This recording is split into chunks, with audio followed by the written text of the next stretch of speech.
Record is brought to you by Vamped Motors, the only authorized Ford and Toyota dealership serving the Cayman Islands. K-Man Pharmacy Group, with a location in West Bay and professional pharmacy at CTMH Doctors Hospital. The K-Man Pharmacy Group has a location for you just around the corner. Seaboard Marine, with over 35 shipping ports, find your shipping solution by calling 949-4977 or visit seaboardmarine.com for competitive rates. FIS MoneyGram, the safest and most convenient way to send money worldwide. MoneyGram, bringing you closer. And Fidelity Bank. Fidelity, we're good for you. This is For the Record with Orrett Connor. Coming to you live from Radio Cayman Studio. For the record. For the record. For the record. Hear from your government officials, independents, and the opposition on issues that matter to you. For the record. Engage in an open dialogue between residents and lawmakers. For the record. For the record. For the record. Informative, impartial, insightful. This is your talk show. 1-800-534-8255. Your calls, your input. This is For the Record. And now, your host, Orrett Connor. Good morning and welcome to For the Record. Today is Wednesday, the 4th day of March 2020. I hope and I trust that everyone had a peaceful, restful evening. Those of you who are on the roads of the Cayman Islands, again, we urge you to please be extremely cautious. Ensure that you observe the rules of the road and remember that the life you save may be your own. For those of you who have lost loved ones over the past few days, past few weeks, we want to extend our sincere condolences to you, and we hope and we trust that your faith will help to carry you through these very challenging times. Those of you who are experiencing health problems, we hope and trust that you may have a speedy recovery as well. And we want to give a big shout out to our colleague here at Radio Cayman, DJ Lynn, and want to wish him a speedy recovery as well. For those of you who are celebrating birthdays today, we want to wish you a happy birthday as well. And on Monday, didn't get the opportunity to mention some of our people here in the Cayman Islands who celebrated a birthday on Monday. It seems as if many people celebrated birthdays. A birthday on the 2nd of March, Monday the 2nd of March. Former leader of government business, former MLA, Mr. Kurt Tibbetts, Brenda Archer, Carol Jackson, Lloyd Sampson, Danny Warren Jr., Michaelia Wilson, Conor May Whitaker, Karen Powery. So those are some of our Caymanians. And then we had some celebrities like John Bon Jovi and Danielle Craig, who celebrated birthday on Monday as well. So I want to wish them all belated happy birthday as well. Folks, I want to thank you for allowing Radio Cayman and by extension For the Record into your homes, into your vehicles as you traverse the busy roads of the Cayman Islands into your places of work, whether it be an office cubicle or if you're working elsewhere. As you know, For the Record is a show produced by the staff and management of Radio Cayman, and it is geared towards keeping you abreast of issues as they arise and play out on the local, regional, and international scene. I'm your host, Orrett Connor, and you're welcome to join me every Monday, Wednesday, and Friday from 7:30 a.m. until 10 a.m.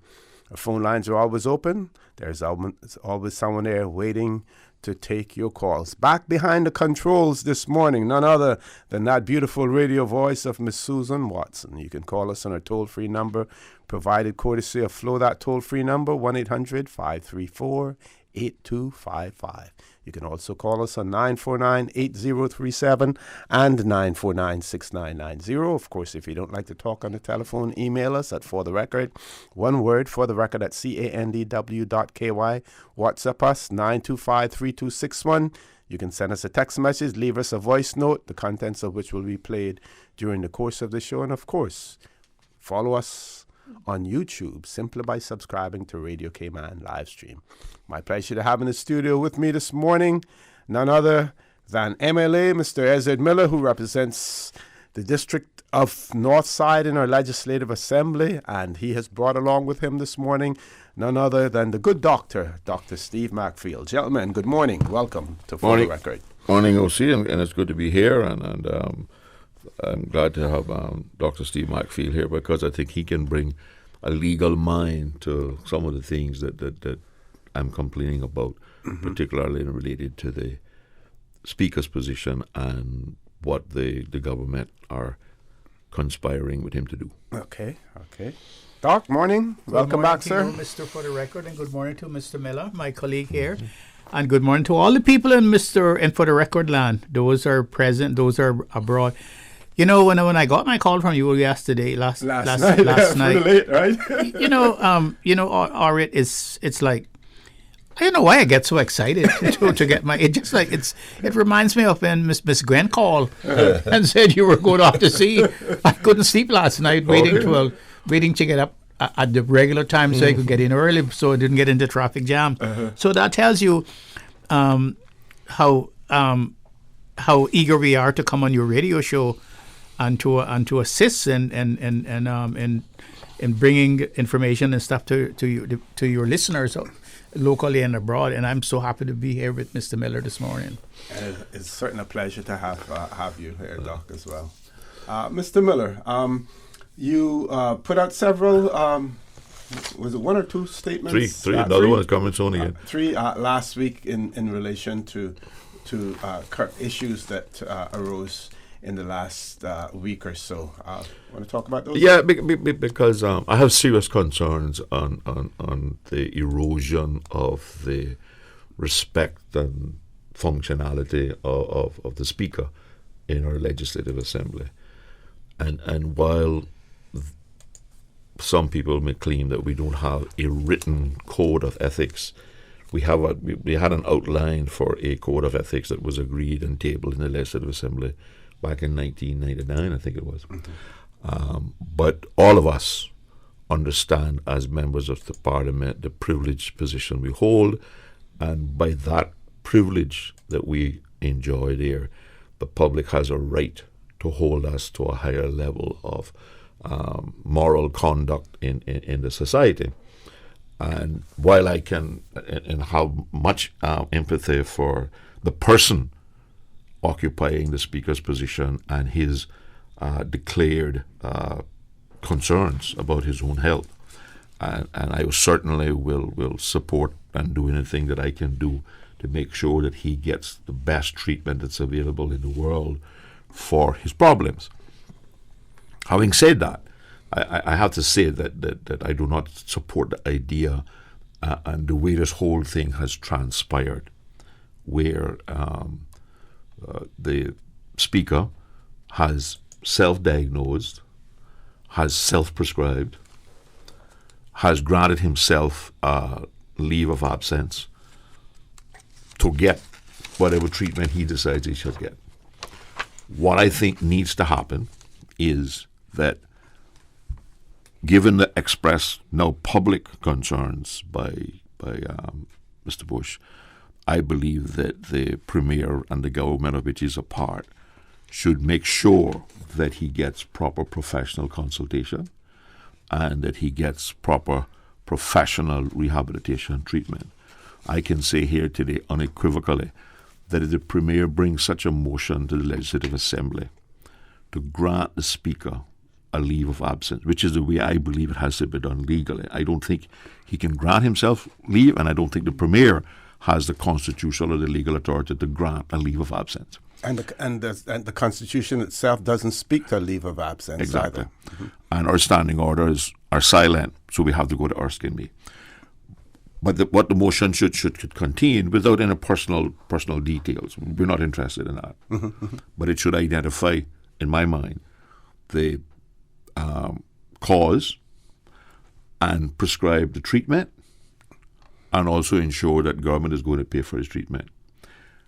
And the leave of absence should be related to what the professional recommendation is as to the length of that period. And I would be prepared to grant him that leave of absence under the proper circumstances at that. I don't think it's a motion that needs to have wide-scale debate, and I would not be interested in debating the ifs, ands, or whatever. I think that as parliamentarians belonging to a certain fraternity, we should expect and respect a professional opinion.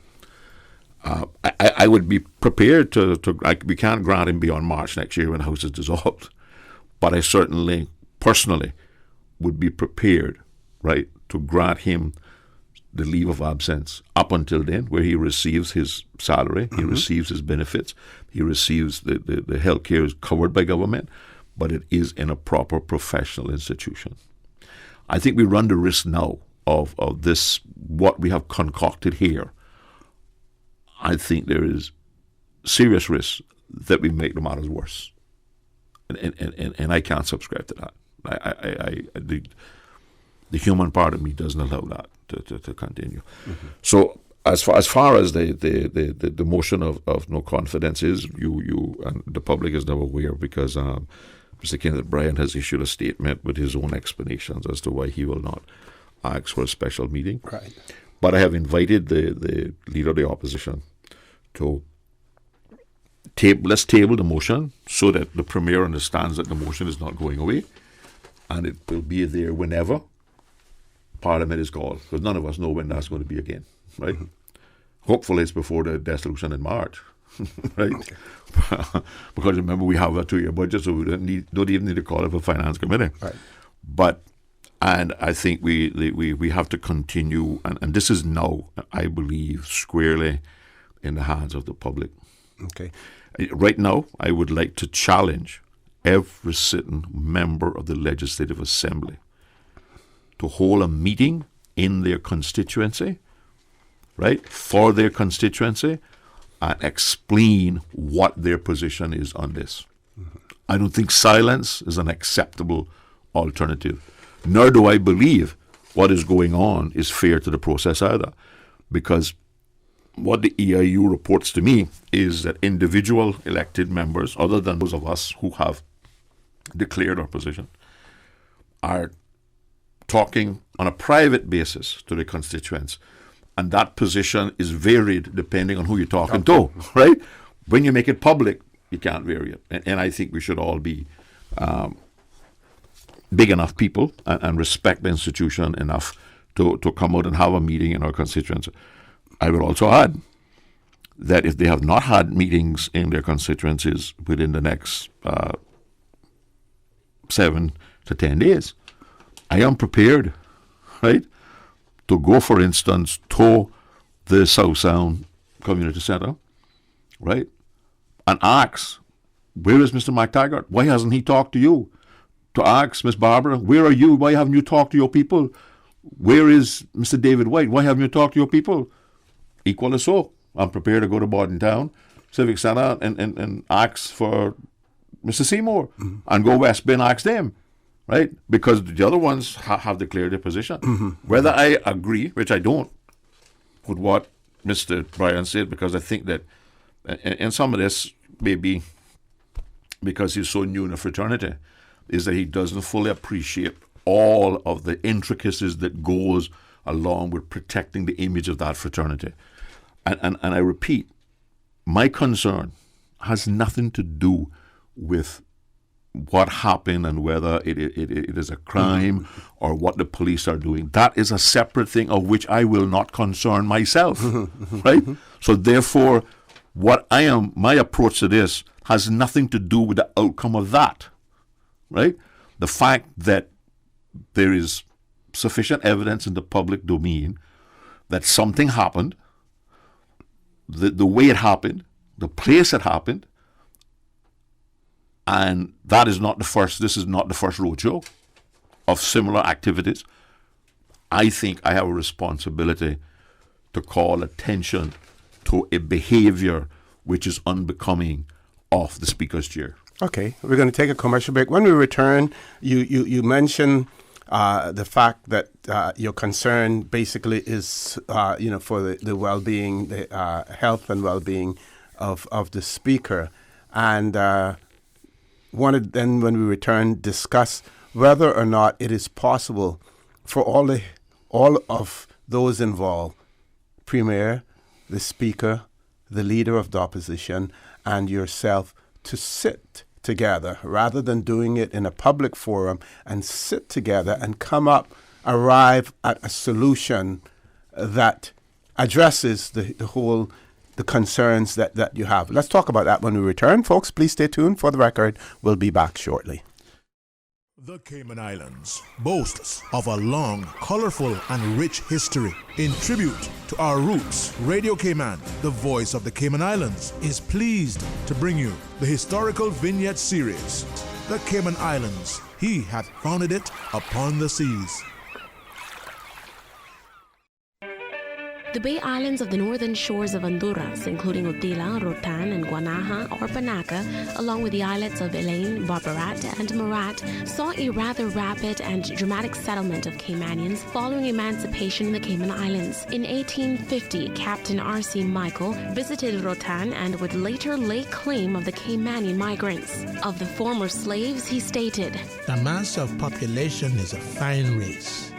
They are strong, active, and athletic, temperature, quiet and regular in their habits, not given to excess. I should say there are fewer vices than one usually meets. Among their class, they speak the English language remarkably well, beyond that of any of their race I have ever met." On the whites, he noted, "The European migrants, though small in number, exercises a great influence over the minds of the community." In regards to the mixed-raced population, Captain Michael was far less flattering, denoting them as the most wretched on the island. Information from this historical vignette was sourced from Founded Upon the Seas, A History of the Cayman Islands and Their People by Michael Creighton and the New History Committee. At Seaboard Marine, customers often ask us questions about their shipments. Hi, I'm thinking of buying a car from the States. Which port do you ship out of? Hi, we ship out of Miami, Houston, and Brooklyn. Just let us know your port of choice and we can provide you with a quotation and answer any questions you may have on insuring and protecting your vehicle during its journey. Shipping shore to shore, Seaboard. Start getting your debt under control with a debt consolidation loan from Fidelity Bank. At Fidelity, your loan decision is quick with no runaround. Plus, with competitive interest rates and fees, we will help you reduce your monthly payments and get you back to living again. Don't let the burden of overwhelming debt tie you down this year. Call Fidelity today and let's make it happen with a Fidelity Bank debt consolidation loan. Fidelity, we're good for you. 2020 means perfect vision. And if you have your sights set on driving a new hybrid, then the time is now to check out the new RAV4 and CHR. Just two of the many hybrid models that Vamped is bringing to Cayman. Whether you're looking for a smoother and quieter way of driving or want a car that maximizes fuel efficiency while minimizing emissions, there are lots of ways a new hybrid from Vamped can make the difference in your life. Hybrids save fuel, run cleaner, reduce CO2 emissions, and even recharge their batteries without being plugged in. So focus your 2020 vision on a new hybrid from Vamped Motors and we will see you through. Come to Vamped, home of the hybrid, located on Walkers Road. Sending money to your family overseas shouldn't be a full-day process. Stop waiting in lines. MoneyGram, the safest and most convenient way to send money worldwide, offering 3 convenient locations: Shedden Road, Baden Water Sports in West Bay, and at FIS Brack Agency in Cayman Brack. MoneyGram by Financial Integrated Services. Visit fiscayman.com for more information on MoneyGram services. MoneyGram, bringing you closer. I remember playing at 7 Mile Beach as a boy, eating mango by the sea, learning how to snorkel. My mother, she worked so hard to provide for our family so that we could have those moments. Seeing her age has been tough. That strong, capable woman, now in need of daily support, it's my time to be strong for her. CTMH Doctors Hospital Pharmacy understands the importance of the careful decisions you make every day for your family. Our staff work towards healthcare excellence and providing the most current and up-to-date training with pharmaceutical care, so you can feel confident in knowing that your family is safe with the right medication. At CTMH Doctors Hospital Pharmacy, we take care of your health. System 1 loaded. 1-800-534-8255. What is on your mind when it comes to the government, independence, and the opposition? Issues that matter to you. 1-800-534-8255. Waiting to hear from you. For the Record. This is For the Record with Orrett Connor. Good morning and welcome back to For the Record. In the studio with me this morning, MLA Mr. Ezra Miller and Dr. Steve Macfield. So Mr. Miller, you first the call was for to get the 7 signatures to. No, first call was for the Speaker to do the honourable thing and resign. Resign, right? That didn't happen. Right. Then they came out with a statement which the Premier supported, that he was taking his leave of absence. So then I called for a special meeting, right? And then Mr. Barnett Bush resigned as deputy, leaving that position vacant. So then I asked for support for a special meeting, which would do 2 things: elect a deputy speaker, who could be put in a chair, and then a motion of no confidence in the speaker, because it became obvious that the government was not going to take any action. Okay, but based on your statement this morning out in relation to the motion, since it's you couldn't get the 7 signatures, it would appear that in your motion you would not be seeking the removal, the permanent removal of the speaker, but to allow time for him to seek the treatment that he needs? Don't confuse the two. There's 2 separate things. Okay. What I'm saying is, if the government is mindful to give a leave of absence, I would support it if it was properly, professionally supported, and the public knew what the conditions were and what the time frame was, without having to get into personal details. Right. But I still think that the motion of no confidence needs to be on the table to prod the government into doing that. Okay, got right?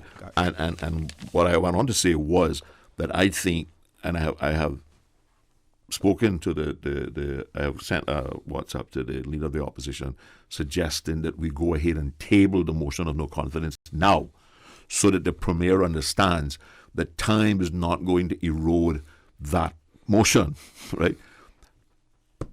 And it'll be dealt with as part of the business of the next meeting of the Legislative Assembly, whenever that is, because none of us know when that's going to be. So my question then before the news, before the commercial break was, can all of the minds get together prior to any meeting of the Legislative Assembly to come up with the strategy to move forward that everyone would be agreeable on, and you basically would just go through the motions in the Legislative Assembly? I think if the Premier took my suggestion to try and grant the leave of absence the correct way, and I'll invite Dr. Steve to talk about the constitutional and legal, based on proper medical professional opinions and a proper regime of medical treatment, I would be happy to sit down with him and talk about that and support such a motion without extensive debate, because I don't think we need to debate the Speaker's personal problem. Right. But that does not relieve me of my concerns unless that is going to happen, right? That in the absence of something like that happening, I don't think I have any choice but to support a motion of no confidence to move the Speaker. Okay, Doc? Well, I just would like to straight away to say that I don't have anything against Mr. McKeever. Mr. McKeever, I work for him, and I think he's a good person to work for. I found him when I worked with him to be a good boss, but that is not the point. Somebody said to me the other day that when I called for him to resign, and in the wake of him unilaterally giving himself a leave of absence, that I was taking up for the Canadian woman. I'm not taking up for any Canadian woman. A leave of absence for a presiding officer is not an empty formality. It's based on the Constitution, standing orders, and convention. And sure, the Speaker, in ordinary circumstances, can get on what Erskine Mays says unavoidable leave. He can ask for that while he's on the chair in the House. But if he gets sick, ill health, or a member gets sick, or somebody dies, or a near relative dies or he needs to go to make a speech someplace or attend a function or something like that. That's what Erskine Mays calls an unavoidable leave. It's short term. Yeah, short. But when you get a leave of absence, when you want to leave absence from the chair, when you want to leave to vacate the chair to go, Erskine Mays says that is necessary. A motion, it has to be brought. The leave application has to come from a motion from the government side. Okay. And the speaker in our constitution has no constitutional or legislative power to give himself a leave of absence. That's what Erskine Mays says is very clear. The leave of absence has to come by a motion brought by the government side, debated in the House by the majority. And that is true because, remember now, it is the House that the Speaker works for. We elected the Legislative Assembly members on a fair and democratic election, and then they elected the Speaker to preside over their House. It is them who has to give them a leave of absence. It is utter law, what we call cross law in court, for a Speaker to unilaterally give himself a leave of absence. That is not legal. It is illegal. It's ultra vires of the Constitution. That is my point. The Premier can't do it either. The Premier can't do it. And it seems to me that they do not want to follow the Constitution.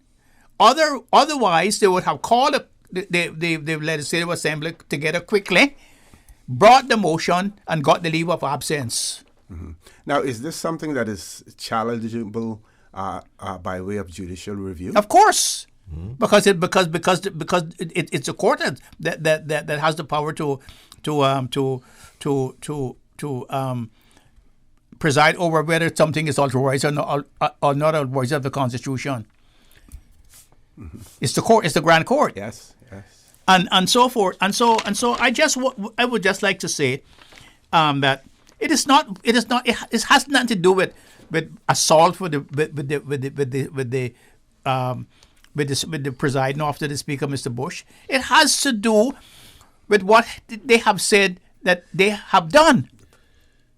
Declaring unilaterally a leave of absence when in fact it's the House should be the judge and jury. The Premier is not the judge and jury of this incident. Neither is the Speaker. Neither is the Chair.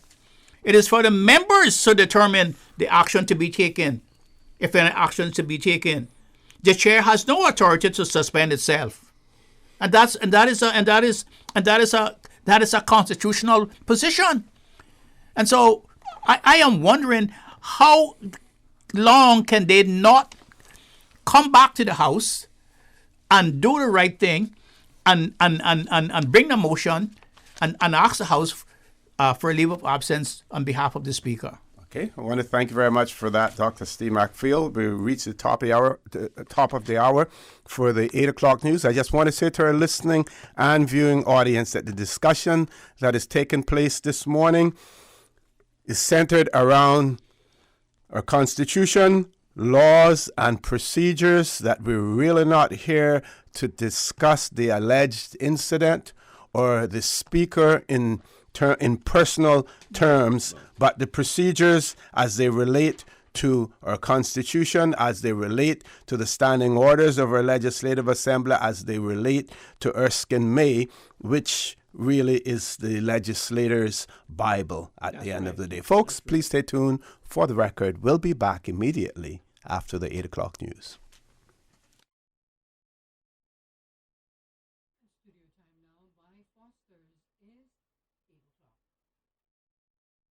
Studio time now by Foster's is 8 o'clock. It's Frozen Food Month at Foster's. With tons of frozen options to choose from, you can feed your family a fully balanced or dietary-specific meal while reducing waste and saving money. Many of today's frozen options are crafted with fresh ingredients and taste-tested by real chefs, so you can rest assured your family will enjoy their dinner. Plus, with quick freezing methods, nutrients and freshness are locked in, so you can get the most out of frozen. Enjoy Frozen Food Month all March long at Foster's. The 8 a.m. news is brought to you by Value Med Pharmacy, with 2 locations to serve you, Walkers Road in Georgetown and an Evron Plaza, Boddentown. Visit Value Med, more than just a pharmacy. Did you know that ValueMed Pharmacy has a free online prescription service? Managing your health and medical requirements has never been easier with ValueMed. Simply visit value-medpharmacy.com. That's VALU-medpharmacy.com and click the Refill Prescriptions tab on our website. Fill in the information for new prescriptions or refills and choose your preferred pickup location. ValueMed on Walker's Road or Town. Then bring in your original prescription from your doctor when picking up. There's no need to stand in line and wait for your prescription. Save time and pick up prescriptions at your convenience by visiting value-medpharmacy.com. That's VALU-medpharmacy.com. Your voice, your choice for today's biggest news. Radio Cayman, the voice of the Cayman Island.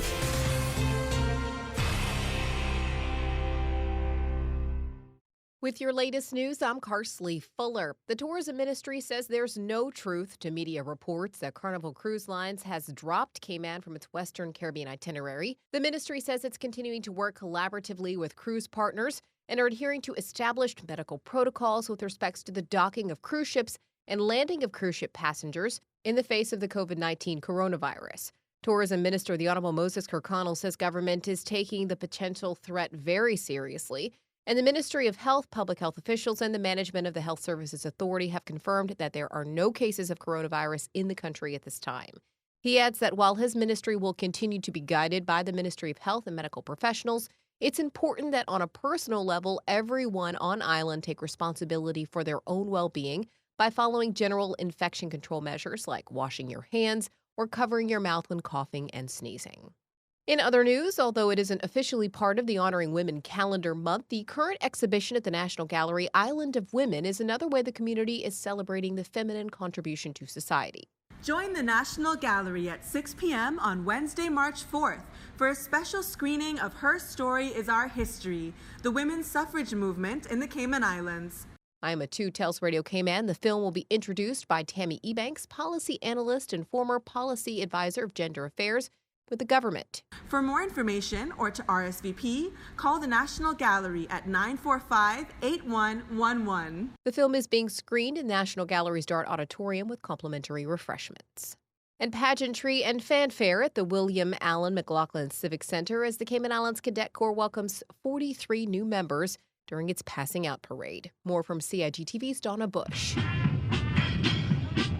We also have dozens of new cadet recruits received their certificates and awards on Saturday. Family and friends watched as the male and female recruits were acknowledged. Now, the group trained for months and learned valuable life skills, including survival skills, map reading, first aid, and much more. They would have also been taught weapons training, the element of discipline, and how it applies to saving lives. These cadets have been taught a lot during the course of 5 months. Awards were given to the most outstanding recruits from the 3 government high schools, which have detachments of the Cadet Corps. There were outstanding awards given in academics, drill, and the most outstanding recruit from the 2020 class. This award went to Winsome Campbell. We say congratulations to her as well as her classmates. Now with a check of international news, here's the BBC, which will take us out of the newscast. I'm Carsley Fuller from Radio Cayman's newsroom. BBC News with Debbie Russ. Joe Biden is celebrating a surge in support in the Democrats' race for the White House after emerging as the biggest winner in the Super Tuesday primaries. The former vice president obtained the backing of 9 states, including Texas. The left-wing Senator Bernie Sanders is on course to win 4, including California. Economies in East Asia have reported plunging output figures because of the coronavirus outbreak. In China, the world's biggest car market, official figures show that sales decreased by 80% last month. Hong Kong has reported its worst business outlook in more than 2 decades. The US has carried out its first airstrike against Taliban fighters in Afghanistan since the 2 sides signed a landmark peace deal on Saturday. A spokesman said the strike was in Helmand province, where militants attacked a security forces checkpoint. The Russian Defense Ministry has complained that the Turkish military has strengthened its cooperation with Syrian rebels. Russia supports Syria's government in its fight to control Idlib province.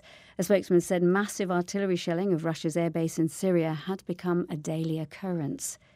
Human Rights Watch says aid agencies are struggling to respond to the humanitarian crisis in northeastern Nigeria, partly due to restrictions imposed by the military. 10 years of insurgency by Boko Haram militants has displaced up to 2 million people. A High Court judge in Hong Kong has ruled that a same-sex couple should be considered for public housing. The authorities had denied their application because they said they weren't married, according to the word's definition in the dictionary. That's the latest BBC News. The 8 a.m. news is brought to you by Value Med Pharmacy, with 2 locations to serve you, Walkers Road in Georgetown and an Evron Plaza, Boddentown. Visit Value Med, more than just a pharmacy. Value Med Pharmacy is your community care partner for health and wellness needs. We offer convenient prescription processing at the counter and online at value-medpharmacy.com. That's VALU-medpharmacy.com, with pickup available at the Walkers Road or Boddentown location. We also accept transfer prescriptions from other pharmacies. More than just a pharmacy, shop Value Med for personal care and beauty products from trusted brands, perfume and gift sets, Hallmark and greeting cards, baby clothes, footwear, handbags, swimwear, home decor, toys, school supplies, and stationery. And home convalescence aids like wheelchairs, walkers, crutches, canes, and hospital beds. With 2 locations to serve you, Walkers Road in Georgetown and in Evron Plaza, Boddentown. Visit Value Med, more than just a pharmacy. Stay in touch with Radio Cayman for the latest in news and information. Follow Radio Cayman on social media, Facebook, Instagram, Twitter. Download the Radio Cayman app or log on to our website, www.radiocayman.gov.ky. Radio Cayman, your voice, your choice, your radio. Rotary Club Central, in association with the Cayman Islands Health Services Authority, HSA, present Health Check 2020. Free health check, free mini medical consultation, diabetes, hypertension, and much, much more. Saturday, March 7, 10 a.m. through 2 p.m. Nurses, doctors, Rotarians in service to you. The Rotary Health Check 2020 at A.L. Thompson's, Foster's Airport and Countryside, Foster's Republics, and Camana Bay. Costs you less. And Hurley's Supermarket. You may save your life. Rotary Central Health Check 2020. Your life, your health. Rotary, connecting the world. Imagine if we all practiced safe driving. Imagine if we all refused single-use plastic. Imagine if we all turned off lights when not in use. We can all do our part in making Cayman Islands safer, cleaner, and greener. Together, we can achieve. Visit gov.ky/safer, cleaner, greener to learn more. The Weather Report is proudly sponsored by Super Stitch Sewing and Fabric Center, your one-stop household store at 39 Pasador Place, Smith Road. Still offering the best prices in town. Call 949-2833 or go to superstitch.com.ky. Super Stitch. We are known for our amazing fabrics, top quality tailoring, and dressmaking. But did you know that we also carry trimmings, glitter, sequins, acrylic paints for fabrics and craft, floral wire, glues, markers, foam balls, and assorted ribbons? Yes, we do. You have a do-it-yourself project? Just pop into Super Stitch and see what we have in store for you. There is a craft item for your every need. My favorite, the beads, glass ones, flat, and even those shell ones. Super Stitch, your one-stop household store at 39 Pasadora Place, Smith Road. Still offering the best prices in town. Call 949-2833 or go to superstitch.com.ky.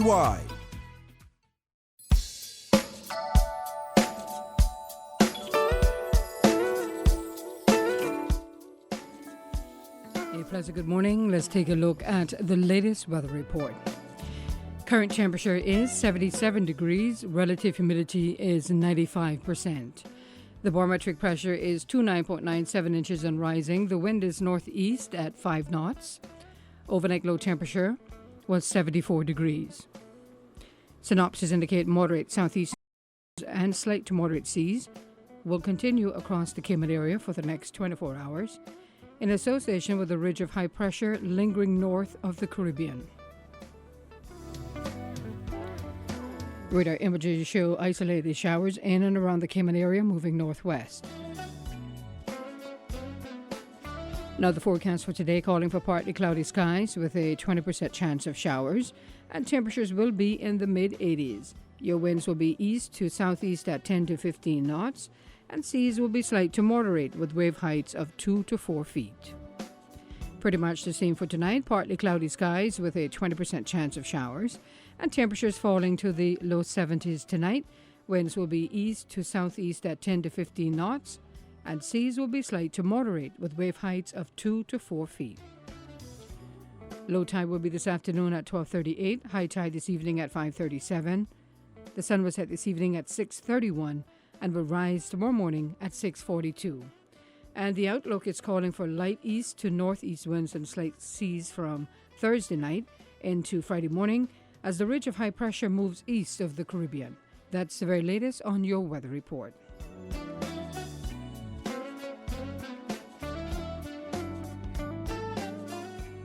Superstitch Sewing and Fabric Center was the proud sponsor of the Weather Report, your one-stop shop for all of your household items, craft items, jewelry, beads, and decorations, and much more. Call Superstitch at 949-2833 or email customer care at superstitch.com.ky. New stock has just arrived at Superstitch. Now don't take my word for it, drop by and see for yourself. Fresh off the boat, we have loads of fabric, vinyl upholstery fabric, fabric for cushions, outdoor fabrics, and dress fabric. That's not all. Superstitch has sewing accessories and craft items. Included in the new shipment, you will find sheets, comforters, throw pillows, bath mats, rugs, and curtains for every room in your home. Superstitch, 39 Pasador Place, Smith Road. Still offering the best price in town. Call 949-2833 or go to superstitch.com.ky. Insurance is complicated. Make your life easier and better protected with comprehensive financial solutions from FIS Insurance Brokers. With plans from life, health, property insurance, motor, public liability, and professional liability insurance. Whether you're protecting your family or your business, leave nothing to chance. Understand your options and protect yourself for the future. Speak to your FIS Insurance Broker agent today. Located on Shedden Road by MoneyGram, or call 623-5616. The traffic report is brought to you by Subway. Planning a meeting, event, or office celebration? Visit subway.ky to place your catering order today. Your Radio Cayman 6 p.m. news, Monday through Friday, is brought to you by Logic. Your life connected.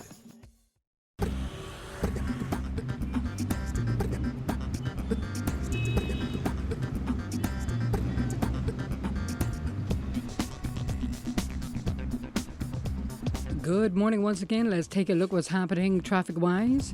Coming from the east on Shamrock Road, busy traffic, and traffic also heavy on the Linford Pearson Highway. A lot of patience needed this morning as slight delays are expected.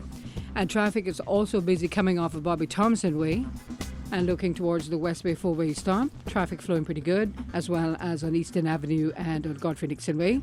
No issues on Shedden Road and Edward Street as traffic is moderate. And moderate flow of traffic in both directions on the West Bay Road, especially in front of the Ritz. And traffic steady in some sections of Crew Road, other sections busy. And looking towards Owen Roberts Drive, traffic is light to moderate. That's the very latest on your traffic. Join us again at about 10 minutes after 12. We'll give you another traffic report. Remember, click it or ticket. Have a good morning. You know what goes perfect with tuna? Bacon. That's why Subway's adding bacon to our delicious tuna sandwich. It's the Tuna BLT. At just 540 calories for a 6-inch, you'll love this mouth-watering combination of flavors. Subway's tasty tuna sandwich is simply sumptuous on its own, but add bacon and it's out of this world delicious. After all, bacon and tuna are perfect together. Stop by any of Subway's 7 locations today and get the Tuna BLT. Subway. Eat fresh. The traffic report is brought to you by Subway. Planning a meeting, event, or office celebration? Visit subway.ky to place your catering order today. If your business is over here, but your customers are over here, adding more yellow to your business will bring you both right here. With everyone searching yellows, print, online, and mobile app, getting your business noticed is easier than ever. Book your consultation today at findyellow.com. For the record, with Orrett Connor. Initiating system. For information that matter. For the record. with Orrett Connor continues right now on Radio Cayman. Good morning and welcome back to For the Record. In the studio with me this morning, MLA Mr. Ezra Miller and Dr. Steve McFeel. We're discussing the ability of the Speaker to take a leave of absence, the constitutional requirements, as well as what the Erskine May says in relation to that. Two of our listeners have sent in messages. One said, this is for the program, Mr. Connor. Can you ask Mr. Miller, why should the Speaker resign and due process is not completed? And the other one says, question, Mr. Bush is a civil servant. He is entitled to legal vacations. Why can't he take a whole pile of accrued vacation leave at this time if he so wishes? Certainly, no House approval is needed for that. With that background, what one of your panelists is saying is mute. But I don't agree with the brother. And if he's talking about the process related to whether there are any criminal charges to be brought, that's irrelevant to me. My argument is that he does not have, nor the Premier does not have, the legal or constitutional authority to grant him an extended leave of absence. You heard the learned Dr. McFeel, and he was reading from the Constitution and from quoting Erskine Mays. That person, respectfully, needs to go and do some research because the process that I am talking about has already taken place. And my argument is that process is unconstitutional and illegal. And I can't allow that to stand. Doc, anything to add to that? Well, it's not a question of taking a holiday. He's taking leave of absence unilaterally. Even a holiday has to come from the House, has to come from the members. Remember now that that the Constitution is quite clear. It's quite clear, and really at this particular time, and I was speaking to Mr. Miller here, my colleague here. At this particular time, Mr. Bush is still the presiding officer in the Legislative Assembly because, according to the Constitution, he is still the Speaker. And so because he has taken leave of absence unilaterally without the permission of the majority of the members of the House, without the majority of members of the House, that is illegal, and that needs to be addressed as soon as possible. Because if that is not addressed as soon as possible, then there's going to be a constitutional crisis. But it's quite obvious that the government doesn't want to call the House back into order, because then if the government does that, Mr. Miller then would not need 7 people to be able to bring the motion in the House, because he would be able to table the motion because the House is in session. Now, that's the whole thing. And just I think the response is no civil servant. First of all, we are not civil servants. Not a civil servant. He's not a civil servant. Exactly. I mean that the Constitution makes that absolutely clear, as does also. But even civil servants cannot take more than 3 days sick leave on their own. You know, they have to go get a medical qualification, and they have to get the permission from their employer. They just can't get up and say, "Well, I'm taking 6 weeks vacation tomorrow," right? They have to apply to their employer. What the people need to understand that the Speaker's employer in this situation is the Legislative Assembly, the full House. Yes, full House. He is not our king, right? He is there to enforce the rules and to guide the debate and keep us in line. But he is there at our pleasure, and So and what has happened now, Orrett, is that the opposition minority now has found themselves impotent by the decision of one person. I just can't believe that one person would make the opposition impotent, that they can't rectify the situation, because he has a duty to do that. He has a duty to ask the Speaker to come before the House and to get permission from them to have this leave of absence.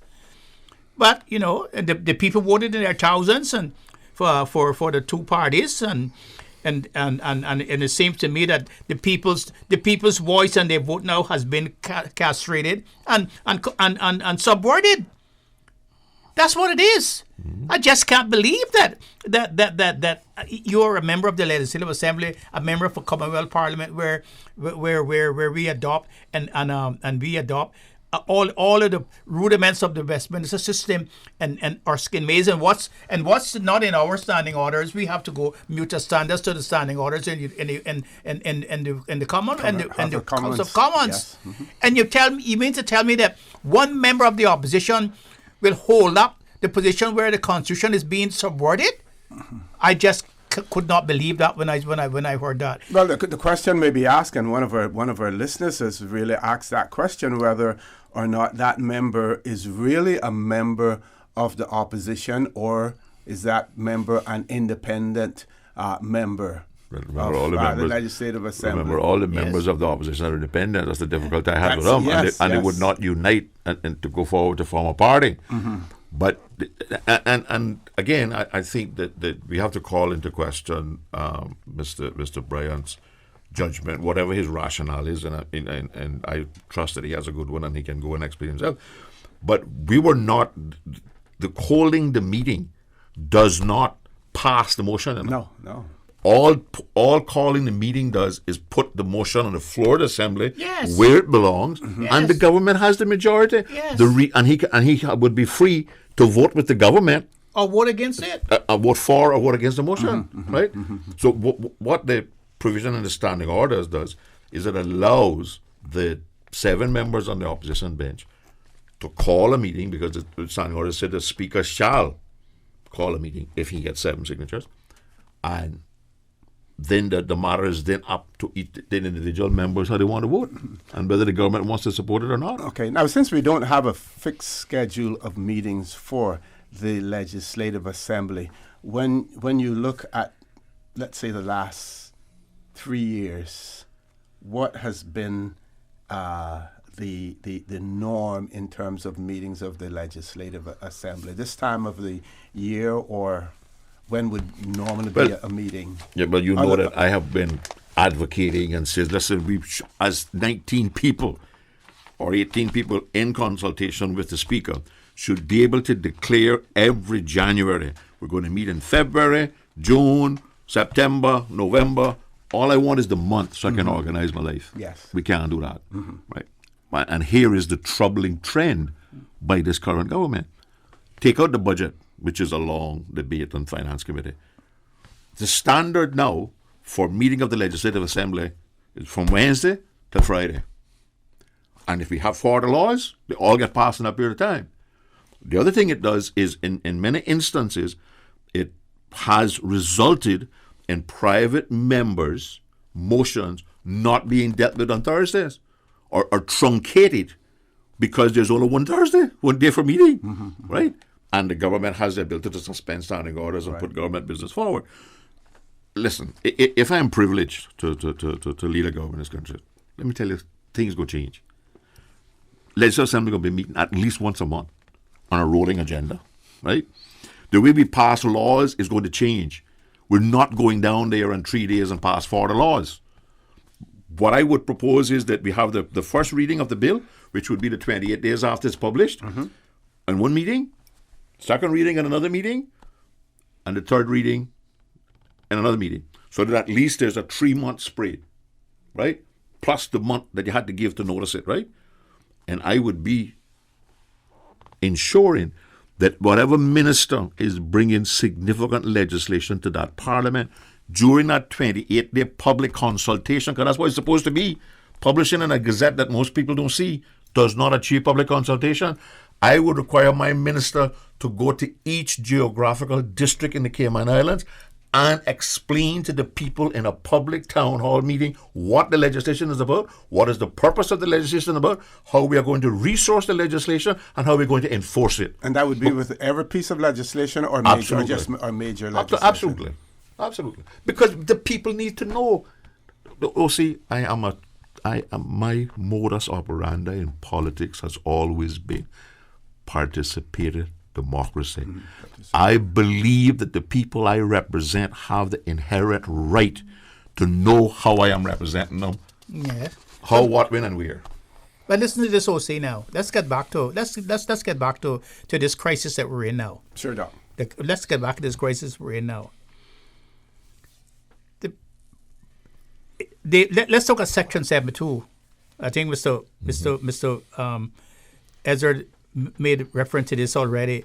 But it says, at sittings of the Legislative Assembly, there shall preside the Speaker, or B, in the absence of the Speaker, the Deputy Speaker, or C, in the absence of the Speaker and the Deputy Speaker, such one of the elected members other than a minister as may be elected by the elected members. Okay. Suppose the Speaker refused to come to the Legislative Assembly, but he's still a presiding officer. What then? What do you do then? What do you do then? So the terminology used there, in the absence of the Speaker. Yes, but it doesn't say what that absence, if he doesn't is show for. up, If he doesn't show we up, could put a deputy. You can in put this a case, deputy. we don't have a deputy, so we'd have to take the third section. We'd have to elect somebody from amongst us who is not a minister, either as the deputy speaker, who would sit in the chair, or just for that one meeting. Exactly. But look at what 74 says now. If at any sittings of the Legislative Assembly a quorum is not present, and any member of the Assembly who is present objects on that account to the transaction of business, and after such interval as may be prescribed by signing orders, the person presiding at the sitting ascertains that a quorum is still not present, he or she shall adjourn the Assembly. So you get just say now Mr. Bryan joins the rest of the opposition, and they get a meeting, and it's called, and they unable to make a quorum, and they have one of the members of the Assembly as a speaker, who's not a minister. But they don't have a majority in the legislature. The government decides not to show up. The government decides not to show up. Yes. They say they're sick, or they had to go off to Miami, or they forgot to get up early, and after waiting for according to the standing orders, the prescribed time, they don't show up. Then what? You see, these things are not by chance put into the law. It's not by accident, yeah. They come from usage and traditions, and so forth. And so, I just would like to let the public understand that the chair, the presiding officer, is not the property of the government nor the property of the opposition. He is independent and impartial. And he owes his allegiance to the elected members of the Legislative Assembly. The whole in total. Question, Mr. Miller, because I'm seeing something here. If you were going to be absent for one day from the Legislative Assembly, unable to make it, and the scenario is that I'm looking at is, if you got the 7 members, the 7 signatures for the Legislative Assembly to be convened, notice would be sent out saying that the legislature is going to be convened, right? If you're going to be absent from that meeting, do you need the speaker's permission at that point in time to be absent? Yeah. So when you look at it, then with that scenario, it may be extremely difficult for the government not to show up. Well, and if they didn't show up, right, remember that we have all taken an oath. We hold up the Bible in our hand. Allegiance to the Constitution. That's right. Her Majesty the Queen. And the people of the Cayman Islands. Yes, we added that deliberately. That was added to that oath. And I added and to the people of Northside more specifically, remember? And when I saw no right. Yes. To me, that would be an abrogation of a responsibility. And that should be something that should be referred to the courts. Okay, we have to take and the referral to the courts maybe it would be to, I don't know, but I thought to my knowledge, I don't know if we could ask for a judicial review and ask that there's seats of those who did not appear when someone be declared vacant. That's right. That would be revolutionary. That's right.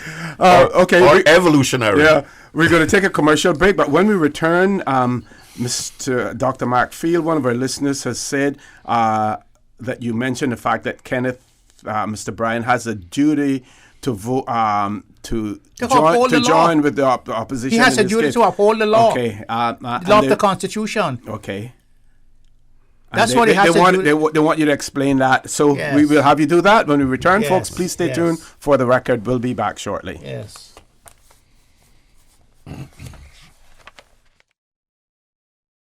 Sending money to your family overseas shouldn't be a full-day process. Stop waiting in lines. MoneyGram, the safest and most convenient way to send money worldwide, offering 3 convenient locations: Shedden Road, Baden Water Sports in West Bay, and at FIS Brack Agency in Cayman Brack. MoneyGram by Financial Integrated Services. Visit fiscayman.com for more information on MoneyGram services. MoneyGram, bringing you closer. Start getting your debt under control with a debt consolidation loan from Fidelity Bank. At Fidelity, your loan decision is quick with no runaround. Plus, with competitive interest rates and fees, we will help you reduce your monthly payments and get you back to living again. Don't let the burden of overwhelming debt tie you down this year. Call Fidelity today and let's make it happen with a Fidelity Bank debt consolidation loan. Fidelity, we're good for you. At Seaboard Marine, customers often ask us questions about their shipments. I have various items coming from different suppliers that I need to ship to Cayman. Do you offer consolidation? Yes, Seaboard Marine offers consolidation for full and less than container loads. We can hold your packages at our Miami warehouse until everything arrives and ship it all in one go. And we have the best rates to Grand Cayman. Visit seaboardmarine.com for more information. Shipping shore to shore, Seaboard. System 1 loaded. 1-800-534-8255. What is on your mind when it comes to the government, independence, and the opposition? Issues that matter to you. 1-800-534-8255. Waiting to hear from you. For the record. This is For the Record with Orrett Connor. And welcome back to For the Record. We have an announcement that we need to make. Very important announcement. The 911 communication system is down. So if there is an emergency, any emergency, you need to call the fire department directly. The phone number for the fire department, 949-2499. 949-2499. And there's another number as well. 949-2276. I will repeat that again. The 911 communication system is down. If there is an emergency, please call the fire department directly. 949-2499, 949-2276 as well. Okay. How is that possible? Well, where's the we just spent what was $8-9 million on a new 911 systems and radios and everything else.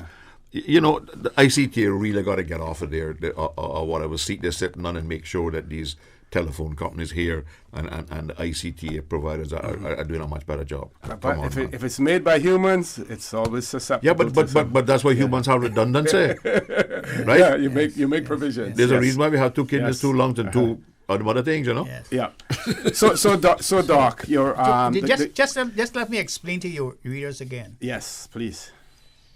The presiding officer who sits in the chair has no authority to suspend himself.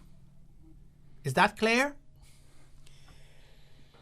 The authority to suspend the chair, to suspend the presiding officer, is derived from the elected members collectively in the House, who were elected by the majority of the people.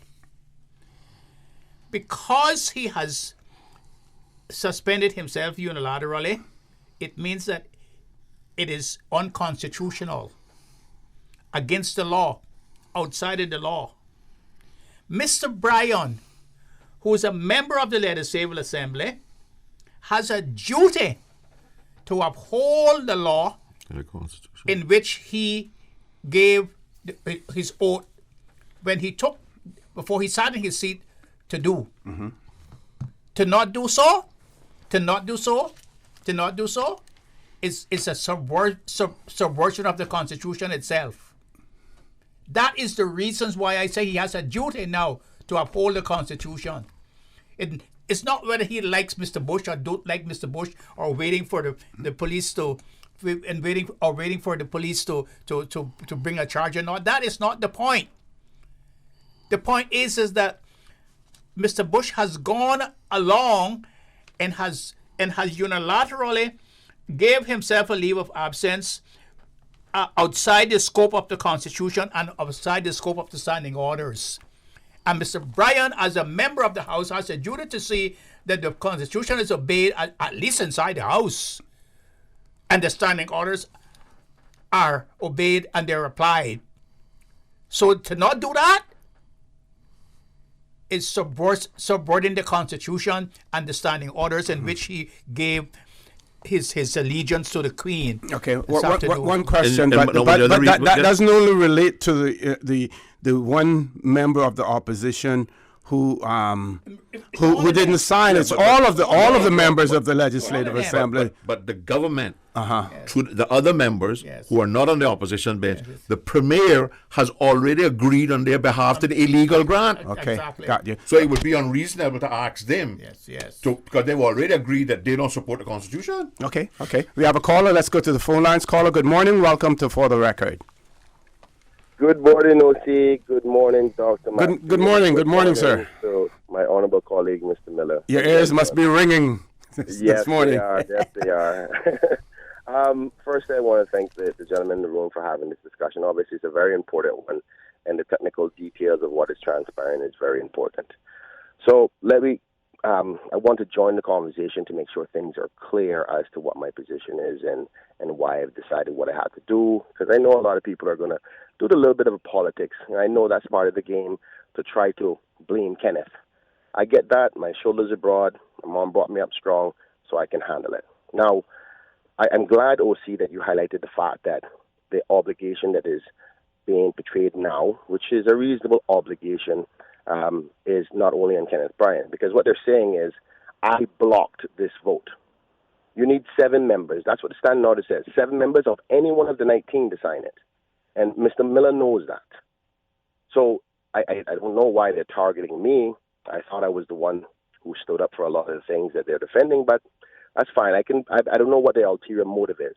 Now, I think it's important that Mr. Bryan, I just addressed that. I don't know if you heard me when I asked the question whether or not it was only you, but any member of the Legislative Assembly, and I think they gave a response to that, which was that the Premier has already spoken on behalf of his side of the aisle by agreeing to the leave. Yes. So let's okay. I think it's important that I probably say what my position is in respect to why I haven't agreed to Mr. Miller's request. For one, it would have been good as a good colleague to call me rather than doing it through the press, but maybe it's a political move, I don't know, right? But simply put, I don't see what the rush is. There's no emergency before us right now that we have to go to the House for. And as I said in my statement, why not wait to hear what the police have said so we have a clearer picture, rather than going there when you already know the government does not support your intention, which is to call the speaker down. So are we going down there for politics just to say, oh, the speaker is bad, let's remove him, when you know you ain't got the numbers to relieve him from that post, regardless of whether you believe he should be moved or not? So I think it would be more important that we can get a clearer picture from the police, the authority under our Constitution, whose responsibility is to investigate these things and give us the details. I don't know what happened. All I have is a police report that says that the Honorable Speaker is currently under investigation of an alleged assault against a female person. Now, I've heard a gazillion different types of rumors. I've heard they spiked his drink.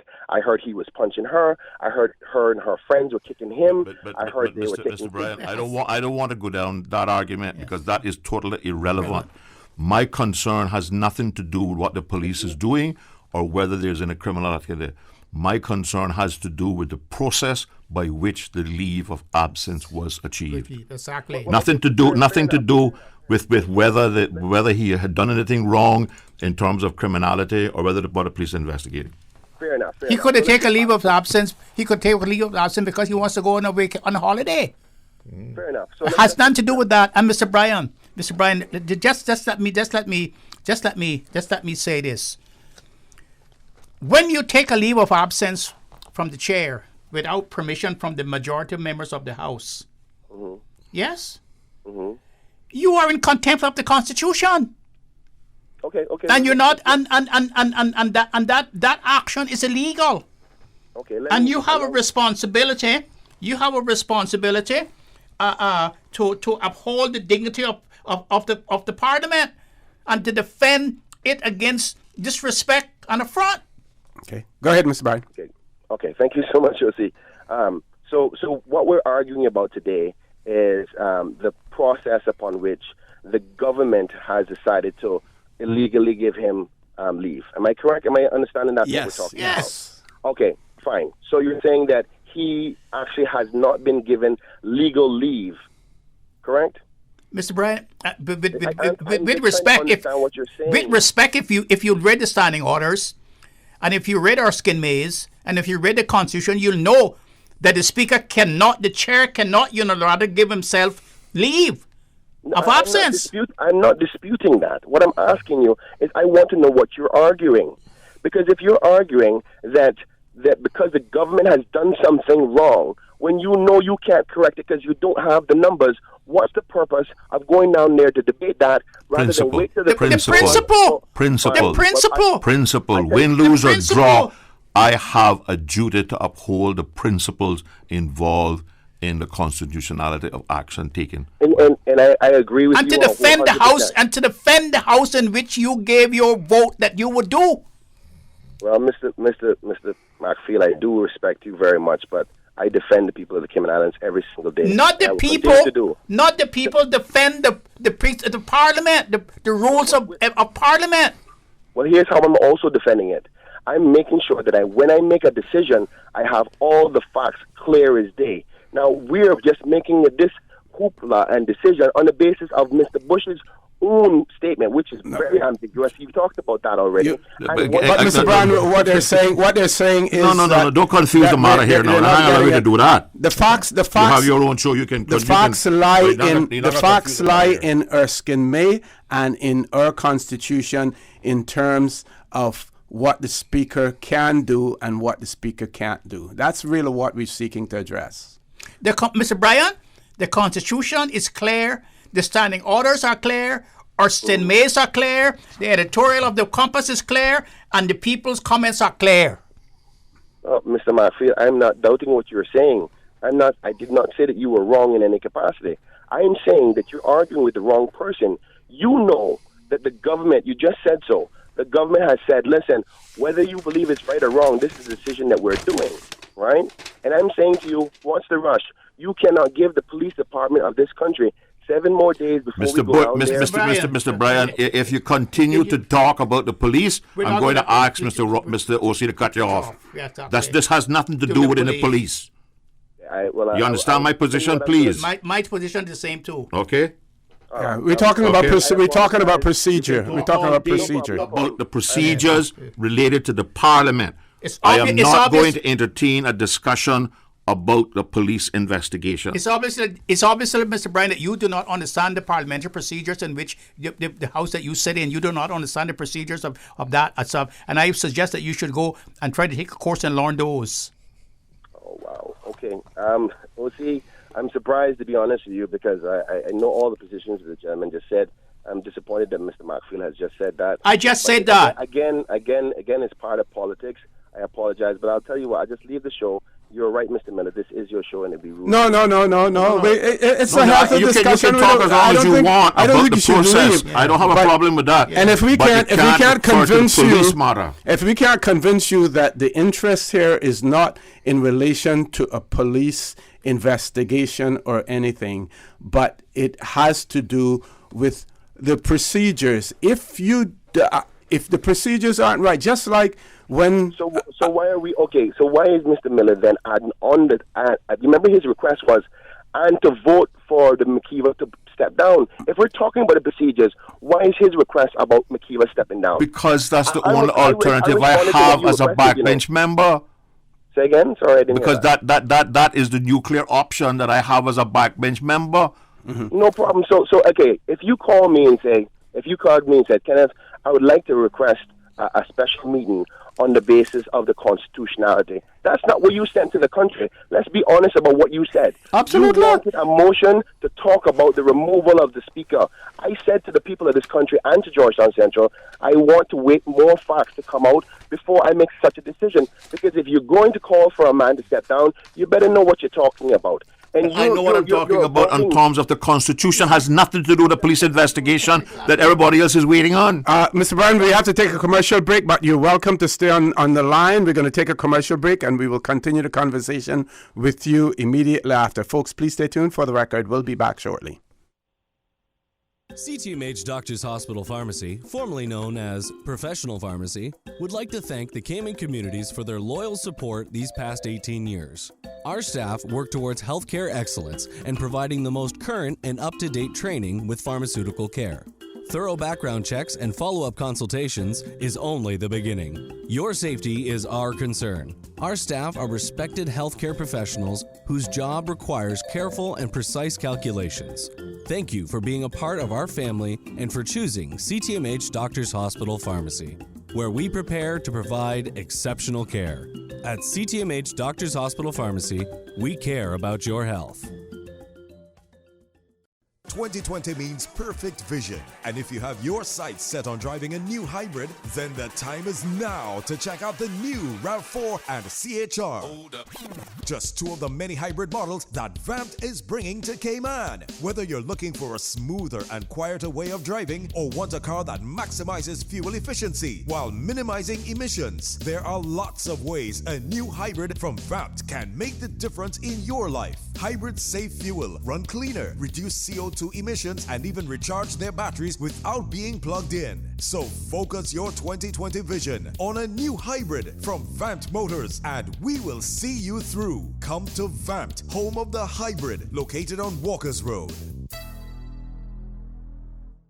Rotary Club Central, in association with the Cayman Islands Health Services Authority, HSA, present Health Check 2020. Free health check, free mini medical consultation, diabetes, hypertension, and much, much more. Saturday, March 7, 10 a.m. through 2 p.m. Nurses, doctors, Rotarians in service to you. The Rotary Health Check 2020 at A.L. Thompson's, Foster's Airport and Countryside, Foster's Republics, and Kamana Bay. Costs you less. And Hurley's Supermarket. You may save your life. Rotary Central Health Check 2020. Your life, your health. Rotary, connecting the world. For the record, with Orrett Connor. Initiating system. For information that matter. For the record, with Orrett Connor. Continues right now on Radio Cayman. Good morning and welcome back to For the Record. We're having a lively discussion this morning. I'm not sure whether or not Mr. Bryan stayed on the line. He's still there, Mr. Bryan? Yes, sir. Welcome back. Welcome back. Thank you.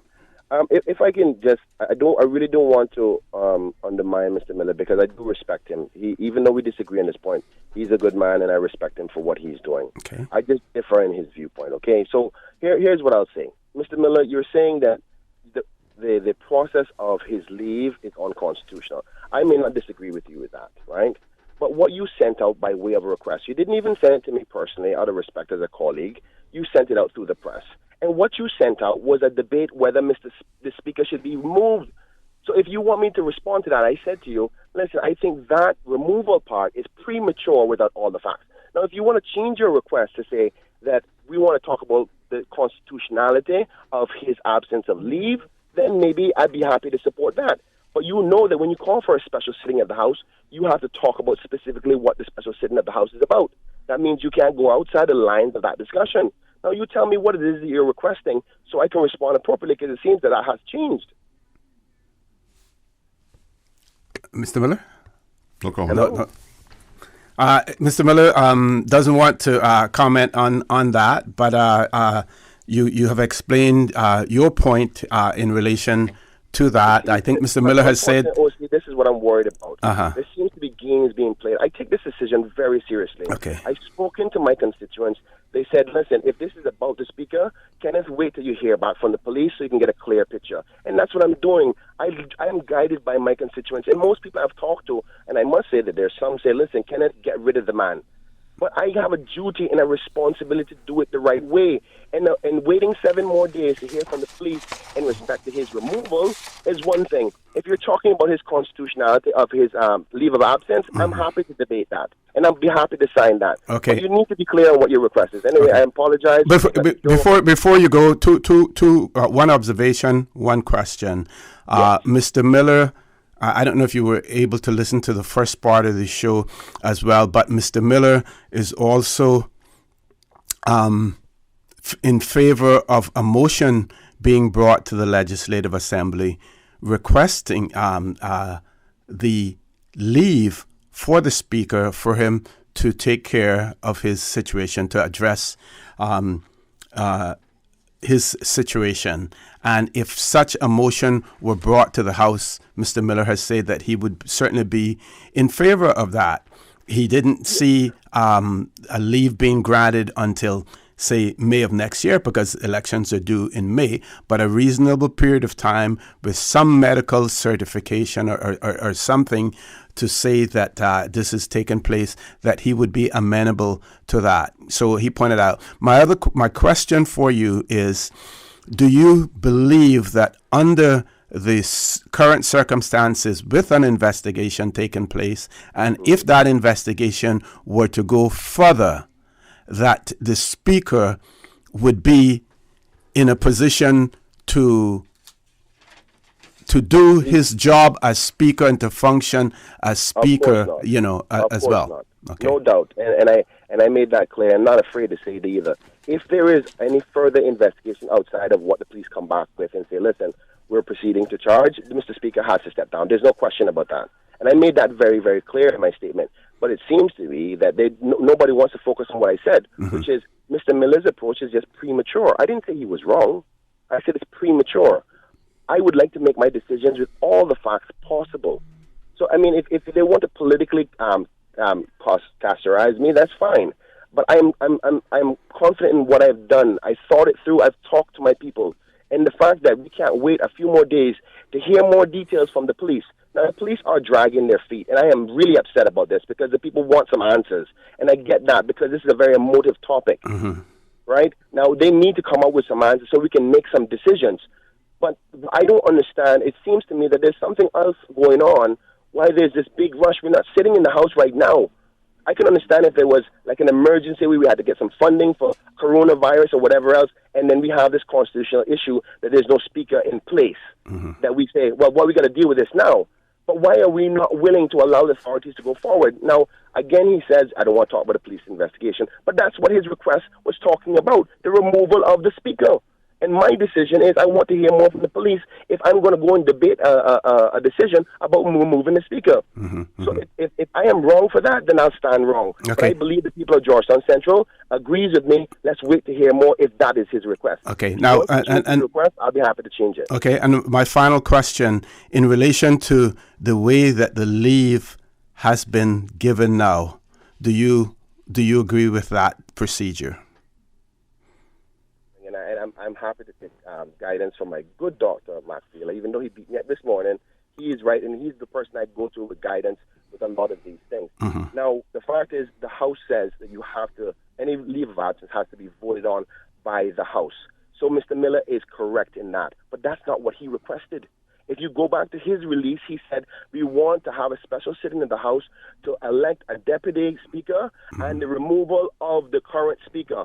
Not to say, let's address this unconstitutionality of his leave. That's not what his request was.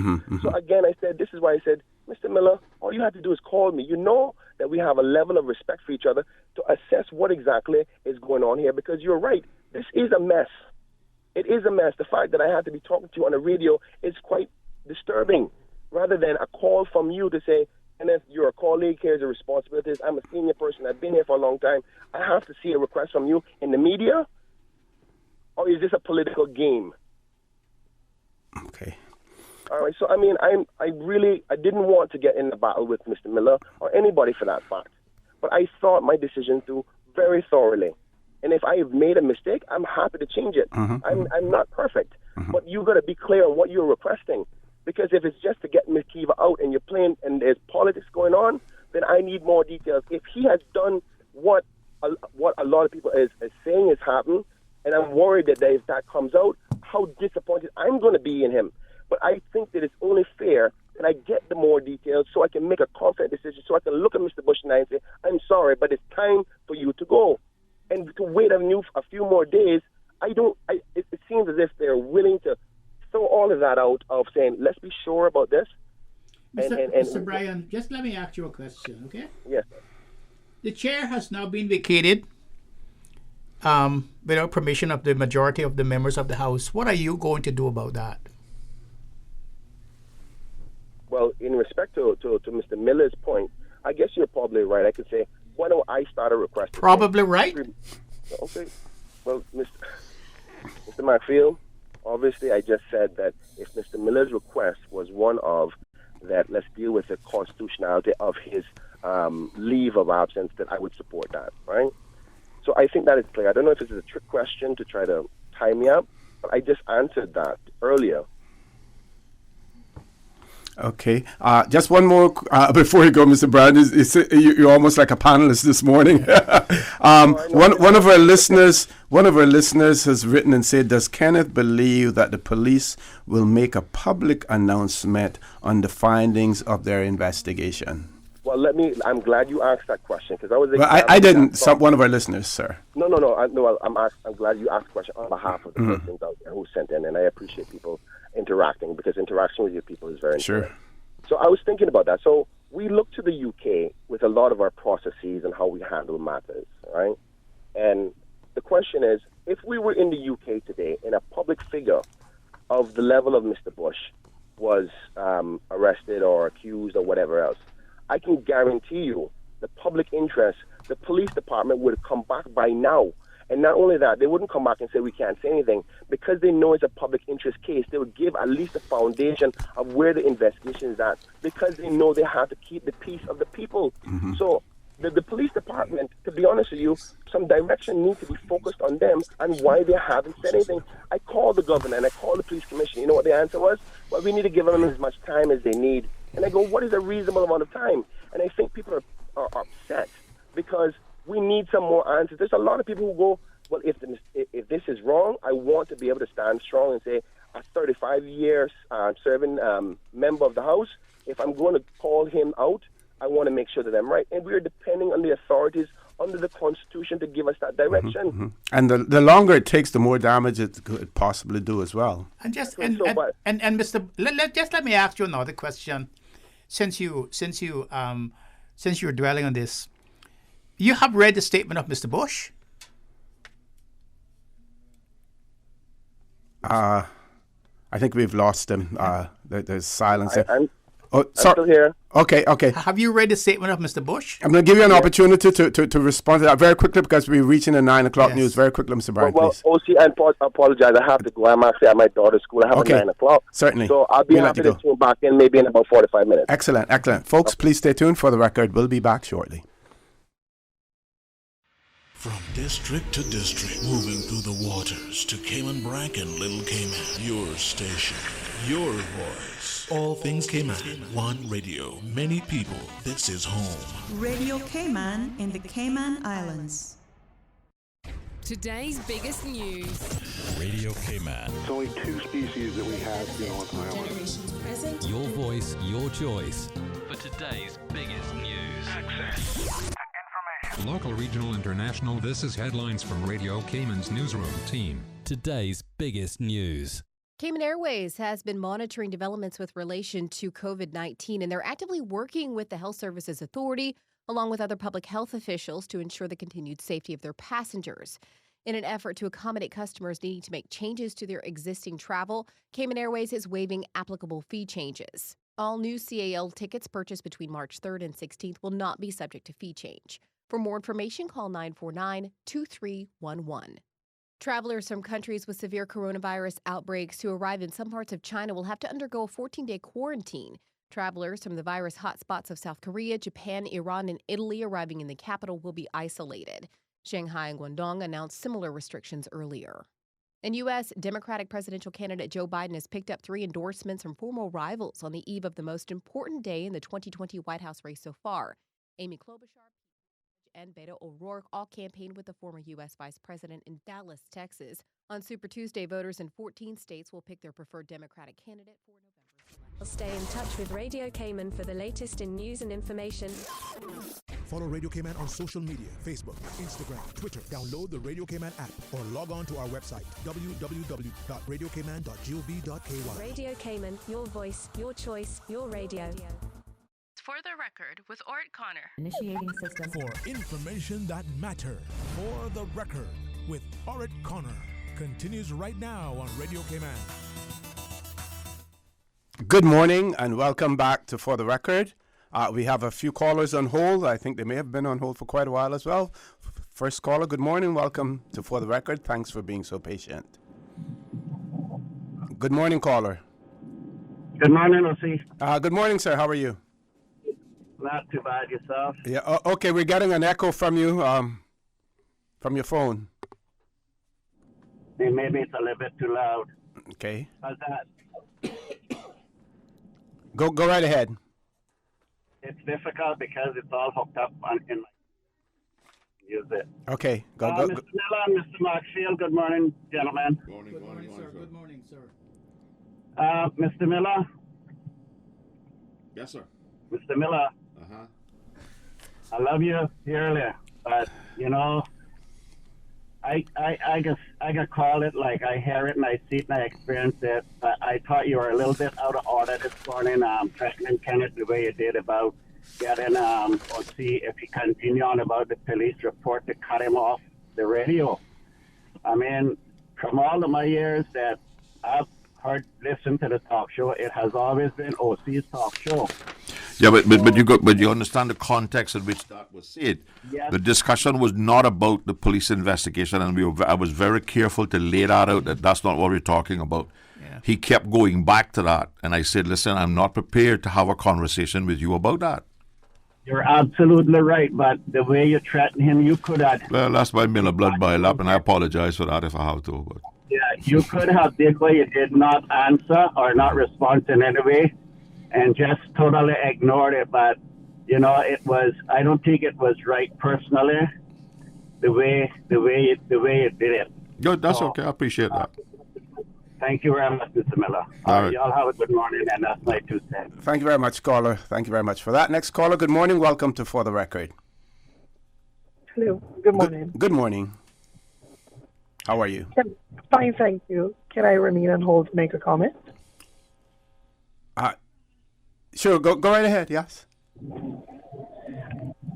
It's in regards to what is taking place this morning, the conversation. Okay. And I would just like to say that, yes, I do, as a Caymanian and a member that are Caymanian that actually vote, I do agree with the process of what Mr. Miller is trying to achieve.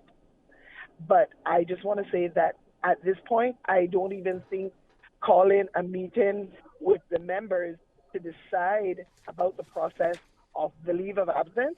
I wish we could have an entire election to vote out a lot of the members of the House, because I'm truly embarrassed as a Caymanian this morning to know and learn of all of the abuse of office and abuse of the members of the House when it comes to doing illegal things.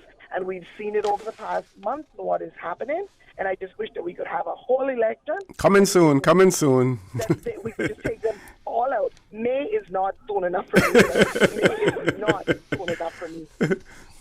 So that's all I want to say. But I'm so embarrassed, you know, to hear and see what is taking place with a lot of the members, that they're abusing their powers. And I just want to make it clear, they may represent other Caymanians. They are no representation of me as a Caymanian. So thank you. Thank you very much, caller. One more caller. Caller, good morning. Welcome to For the Record. No more callers? Okay. So I have a few WhatsApp messages here, and I'll read them because I think it's important for people to really understand what the process is. This one says, I would like to know from your panel if the speaker is not in a situation, mental or physical, to come to the Legislative Assembly to honor the request of Mr. Miller. Is it possible that the House convenes and elects a proper person from within the House? Why are they foot dragging on this? And then they go on to say, my concern and to your panel, who knows whether mental and physical position, what mental and physical position the person is in. As I see it, what is being said is bias.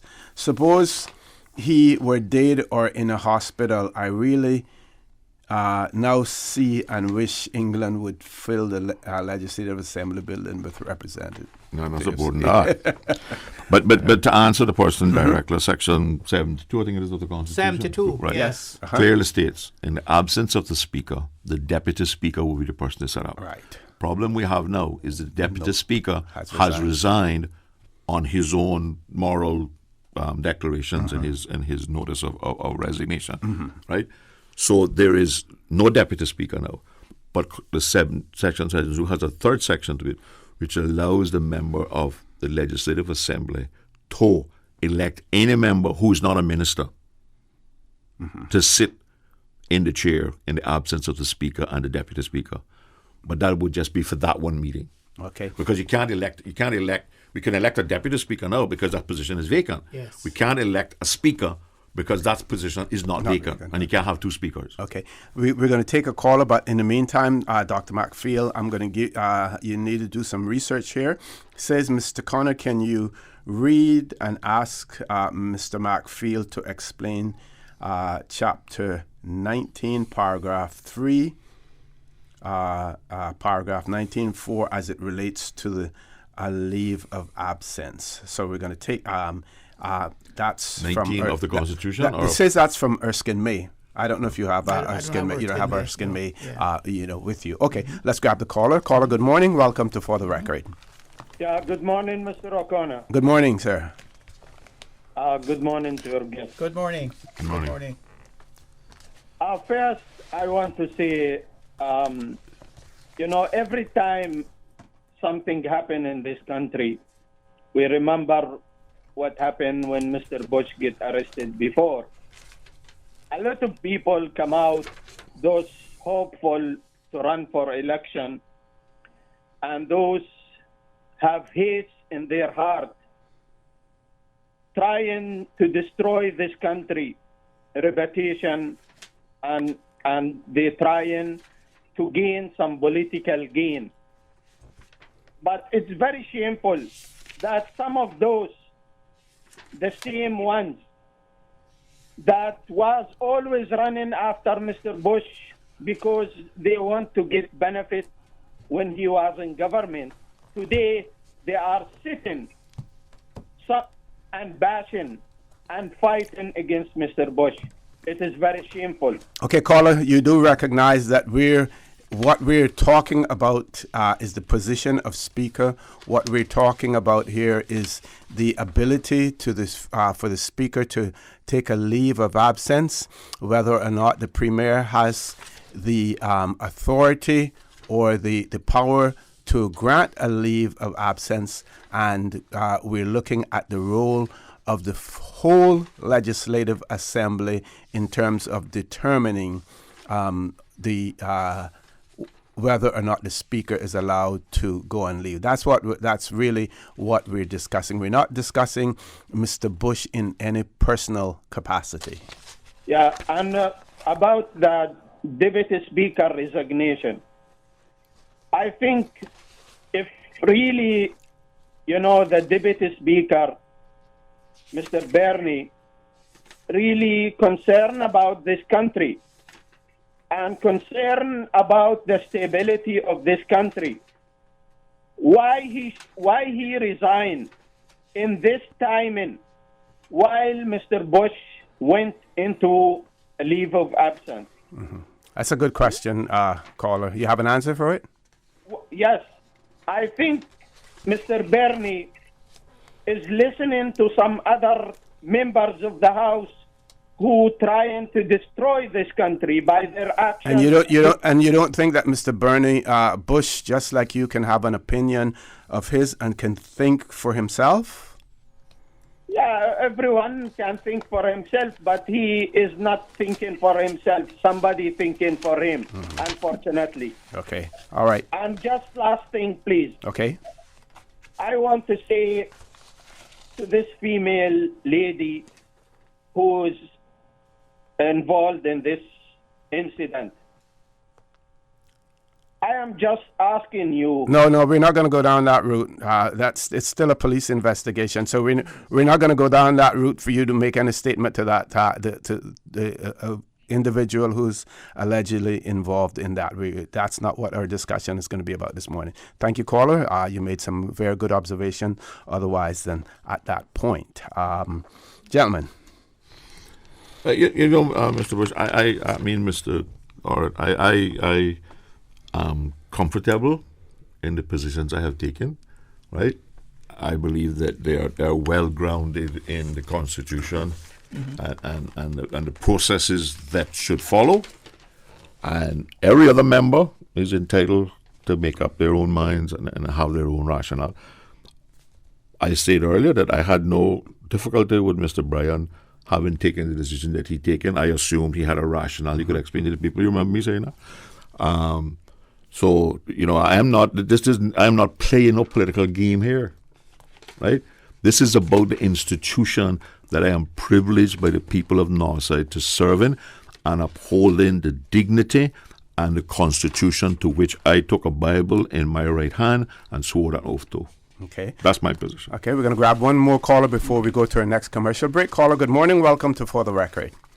Yes, good morning. Morning. How are you? Not too bad. And good morning to Dr. Steve and Mr. Miller. Good morning, sir. Yeah, this is Moxon. Not Moxon. As if you could hear that voice. Yeah, but I just thought I said my name just, to make sure that I don't get my sailors and things mixed up. Yeah. Speaking about the issues that are taking place in the Legislative Assembly, as a Caymanian, I really feel not discouraged. I feel like it's come a time now that if the Caymanians really that is in power or in the Legislative Assembly don't really take a stand to put this individual that is this thing happen about. It really baffles me to know that we have people supposed to be upright citizens representing us. And this is not the first time that this individual got in any such situation. One thing I want to remind the Caymanian people, when somebody is elected for this country, it don't matter what background or wherever they come from, they are representing the people of the Cayman Islands. And for me, as a Caymanian, to really have to accept the behavior of this individual, not just one time, two times, but quite a few times, quite a few things. The track record isn't too pleasant to look at or even recall for him. And if I had the power, he would immediately give in a leave of absence, but not to return to that seat. That is one thing he would have to do. I would give him that leave of absence and pay him for it too. But we, as Caymanians, we do not need individuals in the Legislative Assembly, especially the Speaker, to be embarrassing the people of the Cayman Islands in such a, I don't really want to describe the behavior. Thank you very much, gentlemen. Thank you very much, caller. Time for us to take a commercial break. Folks, please stay tuned for the record. We'll be back shortly. Start getting your debt under control with a debt consolidation loan from Fidelity Bank. At Fidelity, your loan decision is quick with no runaround. Plus, with competitive interest rates and fees, we will help you reduce your monthly payments and get you back to living again. Don't let the burden of overwhelming debt tie you down this year. Call Fidelity today and let's make it happen with a Fidelity Bank debt consolidation loan. Fidelity, we're good for you. Since March 2004, West Bay Pharmacy has kept their doors open to the local communities, even before, during, and after Hurricane Ivan. At West Bay Pharmacy, our staff provides so much more than pharmaceutical excellence. From the moment you walk through our doors to completing your cash out, our staff will have put your healthcare concerns at ease. We would like to take this moment to thank our loyal friends and customers. To us at West Bay Pharmacy, our patients are our primary concern. We provide thorough background checks and precise calculations to ensure your medical safety. Thank you for being a part of our family and for choosing West Bay Pharmacy, where we care about your health. Rotary Club Central, in association with the Cayman Islands Health Services Authority, HSA, present Health Check 2020. Free health check, free mini medical consultation, diabetes, hypertension, and much, much more. Saturday, March 7, 10 a.m. through 2 p.m. Nurses, doctors, Rotarians in service to you. The Rotary Health Check 2020 at A.L. Thompson's, Foster's Airport and Countryside, Foster's Republics, and Kamana Bay. Costs you less. And Hurley's Supermarket. You may save your life. Rotary Central Health Check 2020. Your life, your health. Rotary, connecting the world. For the record, with Orrett Connor. Initiating system. For information that matters. For the record, with Orrett Connor. Continues right now on Radio Cayman. Good morning and welcome back to For the Record. In the studio with me this morning, MLA, Mr. Ezra Miller, Dr. Steve Macfield. I want to give a big shout out to all those followers on YouTube this morning as well, and a big shout out to all of those who have participated in the discussion, trying to ensure that I bring order and fairness to this discussion as well, and trying my best. I hope I'm doing a fair job with it as well, but I'm trying. At some point in time, we're going to switch gears, and I'm going to tell you when we switch gears what it's going to be about. It's going to be about again a parliament, in this particular case in the Turks and Caicos Islands, where the calendar, the premier of the Turks and Caicos Islands, her appointment book, with notes and her appointments in it, went missing in their House of Assembly. And the police were called in.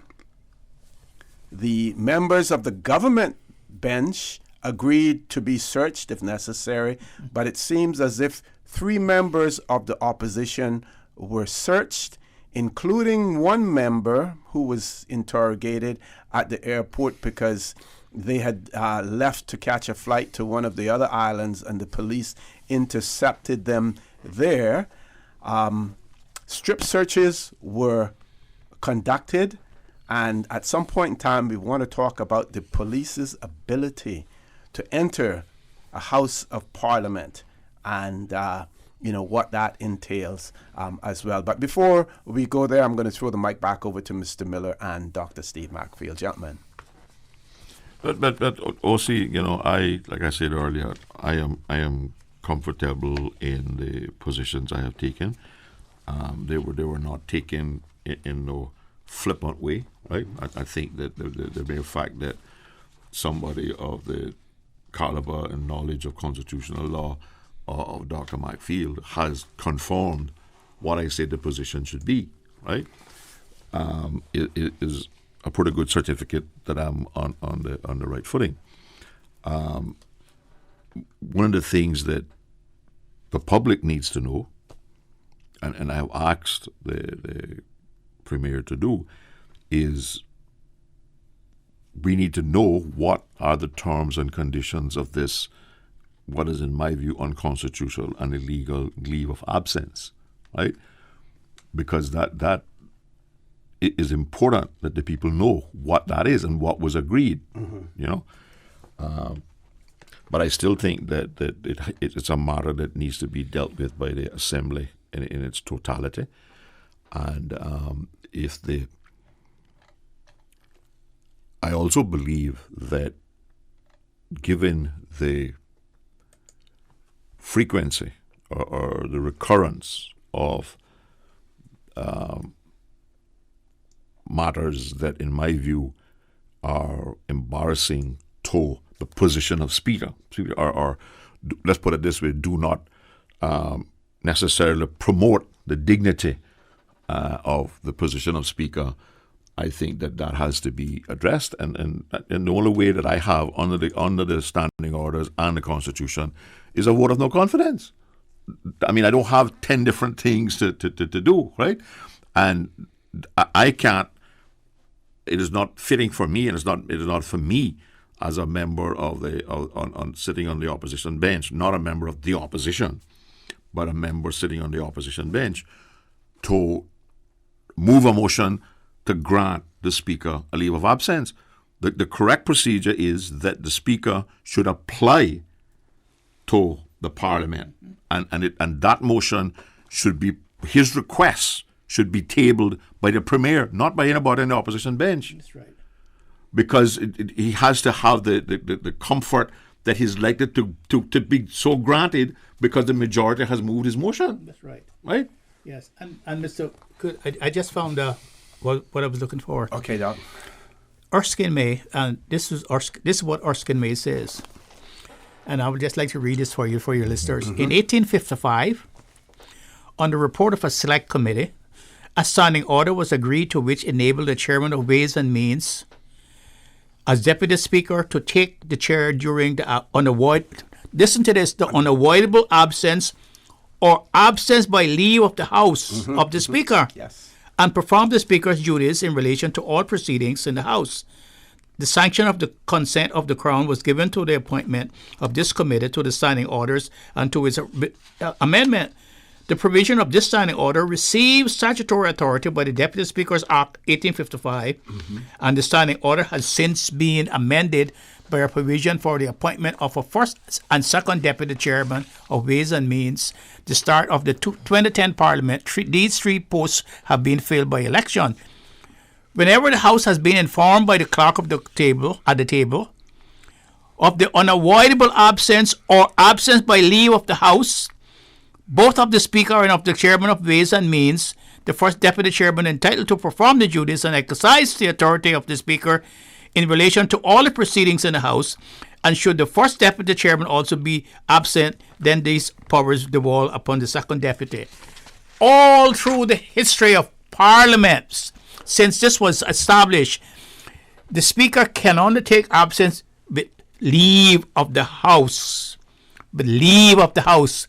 And the leave has to be done by a motion moved by the government side of the House. Okay.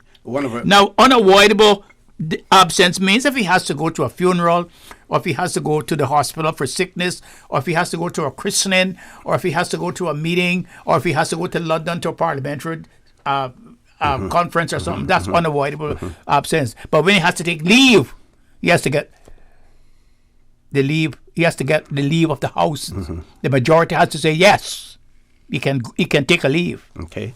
One of our listeners wrote also as well, and they were very helpful with this. Said, Mr. Connor, here is section 19.3 of Erskine May.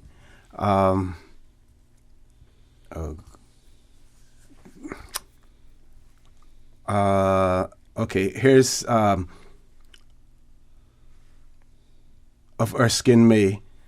I suspect the writer asked the question because the Speaker in the UK is allowed pursuant to the tradition and standing order to take a leave of absence on Fridays. But this relates to Fridays only, as I'm sure Dr. McPhail is aware. It is not relevant to the overall point, and I am quite certain that Dr. McPhail and Mr. Miller are correct in their interpretation that this leave of absence requires approval in a motion before the whole House. Yes. That means in relation to the Cayman Islands as well. Huh? In all likelihood, that leave of absence for Friday's only was originally granted by the House itself. Yes, and it then became a tradition. Yeah. Yes. Okay, so the ability of the police. We have a caller? Okay, we'll take the call and then we can go to the new subject later on. Caller, good morning. Welcome to For the Record. Good morning. Good morning. Good morning. How are you? I am not well. I got to be hearing all this all over the radio, all over every talk show, etc., etc. Anyway, a friend of mine has asked me to make a call. And I want to know basically what she wants to know. What's the governor's position in all this? And Go ahead. And just to say that I am, as a Caymanian, believe me, I'm terribly conflicted with this issue. But I just wish that there could be some resolution to this because I don't like what I'm hearing. I don't like the tenor. I don't like the tone. The fighting and the scratching and, but who got the benefit of this? It wasn't all of us. And this is dragging my country down lower and lower and lower as we have to face blacklisting, we have to face this, that, and the next. And then we got to face this too. Please, somebody find some resolution. And the governor, what can he do to help us? Well, I call him my compliance officer. Well, the governor, ma'am, the governor doesn't have anything to do with this. Exactly. The governor, there's separation of powers here. There's the governor is the head of the executive branch of government, but this is the legislative branch of government. The governor has no.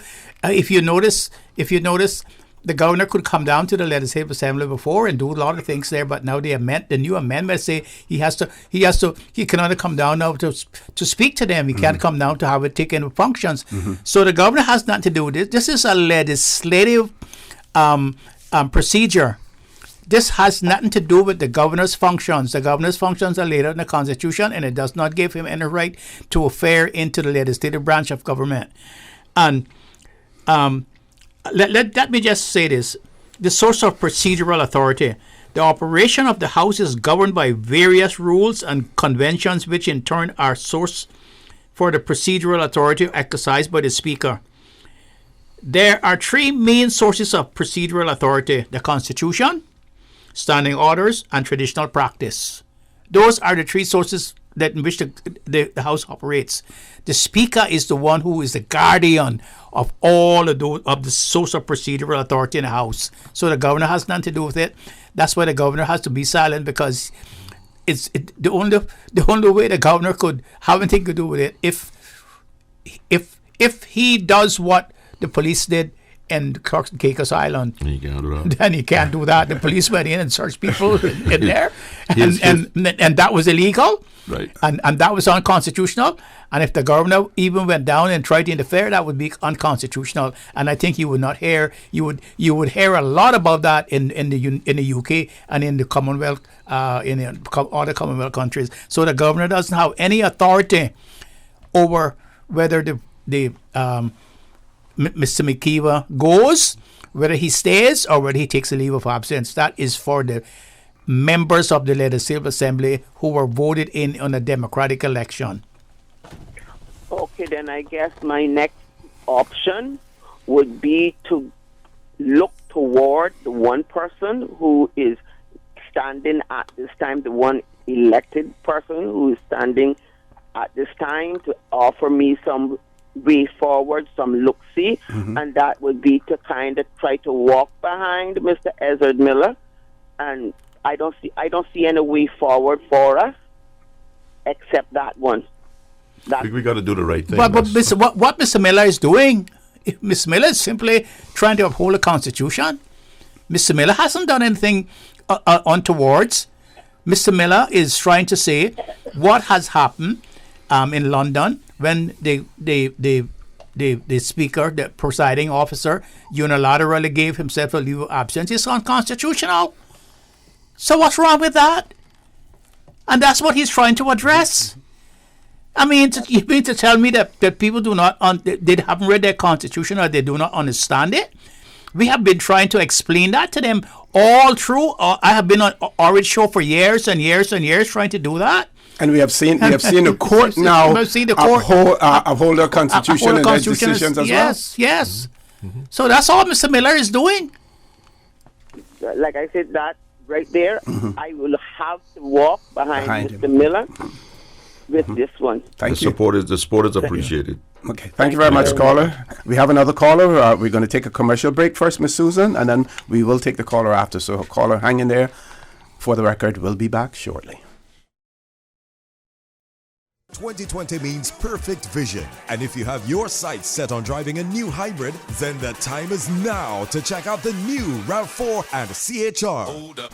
Just two of the many hybrid models that Vamped is bringing to Cayman. Whether you're looking for a smoother and quieter way of driving or want a car that maximizes fuel efficiency while minimizing emissions, there are lots of ways a new hybrid from Vamped can make the difference in your life. Hybrids save fuel, run cleaner, reduce CO2 emissions, and even recharge their batteries without being plugged in. So focus your 2020 vision on a new hybrid from Vamped Motors, and we will see you through. Come to Vamped, home of the hybrid, located on Walkers Road.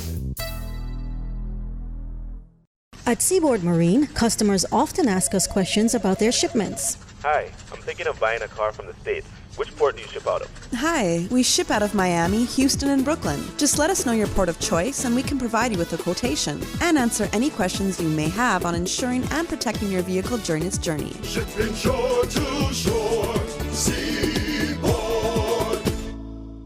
Headlines. With the latest headlines. One of Cayman's bright and shining young stars. Local, regional, international. Headlines. Turning to international news. Updates on the hour between 7 a.m. and 6 p.m. on weekdays. All the news when you want it. Tune in to Radio Cayman for hourly headlines of the day's top stories. Radio Cayman, your voice, your choice, your radio. For the record, with Orrett Connor. Initiating system. For information that matters. For the record, with Orrett Connor. Continues right now on Radio Cayman. Good morning and welcome back to For the Record. We have two callers on hold. First caller, good morning. Welcome to For the Record. Hello. Good morning. Go right ahead. Good morning, Mr. Osi. Good morning to your guests there. I'm Cesar and Mr. Mackie. Good morning, ma'am. Just on comments that the last caller, I think it just came off there, the later caller just came off there talking about responding about the governor. I think that, I pretty much was on the same phrase that we're not asking for the governor to go in to make a decision on, whether it's here or there, go or stay. I think what she's trying to say, where is the governor to uphold the Constitution? But in this case, he has to uphold the Constitution and not intervene. Yes. The Constitution does not allow him to intervene, period. Yes. Yeah. Constitution. So he is upholding the Constitution. Yeah, it outlines what the governor can and cannot do. Right. Mm-hmm. Okay. This is something that we as members, duly elected members of our Legislative Assembly, have to do amongst ourselves. We have the constitutional responsibility. We have the constitutional authority. We took an oath to uphold the Constitution. Okay. Yeah. I understand that. Okay, thank you. Bye. Thank you very much, caller. Next caller, good morning. Welcome to For the Record. Hello, good morning. Good morning, sir. How are you? Good morning to your two guests there. Good morning, Mr. Adams. Yeah. How are you? Did that problem improve that you alerted me about? Pardon, sir? Did that issue improve what you alerted me about? I haven't gone back to it, sir. I haven't Okay. gone back to it. I'm Okay. just using the regular radio, right? Okay. Because I'm back where I can use it. Anyway, I will check it and I'll send you a message. Mm-hmm. Gentlemen, we have talked, and what Mr. McPhail has talked about this for the last 25, 30 years, the need to educate our people on governance. And I will thank Miss Olive Miller. When we were in school, she taught us. You and your government even had a little booklet on it. And that gave us an understanding of what was going on. And all that, Mr. Elder, I'm going to ram you right now on this one. You've been in government for how long? I have waiting to hear every meeting there should be a question. when are we going to introduce governance, civics, whatever you want to call it, into the school curriculum? They go off, they have these committees, they have high-powered people sit on these boards, education board. But I have come to the conclusion, and they say that I'm a conspiracy theorist, so you call me what you will, you put me in any pigeonhole you want, come back tomorrow, this afternoon, you probably won't find me in that pigeonhole. But they do not want people to understand governance. And I believe also that there are many members of the Legislative Assembly that today, if they were to take a test on our Constitution, would probably be the first time they've read it through. Mm-hmm. Because some of them voted for it in 2009. I did not vote for it because it has many flaws and weaknesses and smoke and mirrors. Mr. Miller, I disagree. Okay, but let me finish. I'll give you a minute. I'm on a roll. I'll give you a minute. When the Constitution has been changed 3 times now since 2009, every one of those are undemocratic processes. There is no such thing as a minor change to a Constitution.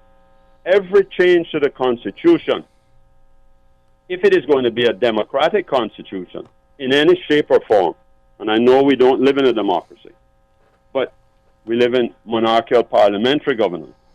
But if we're going to move towards democracy, a constitution should only be changed by a referendum in which a people vote an overwhelming majority, not the simple majority they did in 2009. That in itself shows you don't realize the sanctity of a constitution and why it needs to be difficult to change. Not in the back room of some legislators getting together because you agree.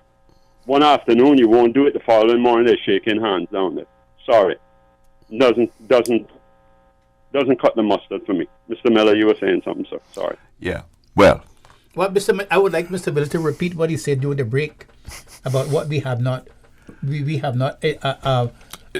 thing brought that across the pond. Right, the thing that supports a Westminster's form of government in the UK is a system of honour, and when you do wrong, you accept the responsibility and you resign. That has not travelled across the pond with the Westminster system that we employ. But getting back to civics, I don't think you're entirely correct to say that they're not teaching civics in the schools. Because I can tell you that at the Aidan Mile Primary School, I am called in by the teachers on a regular basis to talk about civics, and I volunteer and do it freely. And I've also had audiences at Clifton Hunter, right? Now, it might not be to the level that you would like to see it done, but don't you underestimate the knowledge of our young people in this country as to the governance of our country. Because when you take the time to sit down and talk to them in these environments, you'd be shocked at some of the things that you're asked about, even by 5 and 6 years old, not to mention 14 and 15-year-olds. It is not necessarily that people don't know what the governance is and what it should be. It is more the fault of those people who elect people, the voters, that they do not insist. I mean, where is the outcry from the constituencies at this time who elected us, demanding that we come and talk to them about this issue with the Speaker? That's the power. That's the source of the power. That's where the authority lies. You are correct in that some of our students are taught it's a smattering. It should be an exam subject. Exactly, I agree with that. Well, I don't disagree with you with that either. But it's a smattering. It's just enough. You know, some of these things that we do, I liken it to the fridge box and the Cat 5 to stand up to a Hurricane Ivan. You take a fridge box you get from Thompson from those supersized fridges. You paint on it house, and you put on it Cat 5 rated, and then you put somebody in it, you wonder why they get blown away. And because some of the things that we do are only just for decoration, for instance, the changes they've made for the standards in public life and in the procurement law, It legitimizes corruption. And in the judgment that has come out now is such on the CPR referendum, that law that was passed last year is such an indictment on the government of the quality of legislation that came out that was so anti the Constitution. And these are serious issues. And we should never, never, never give approval for a Constitution amendment that has not been approved by the people. That's the only way. Otherwise, you're diminishing the importance of the people's views and the Constitution. It is below a standard law when you have it at the same. And you are right, Mr. Miller, on what you have requested. I fully support what you have requested.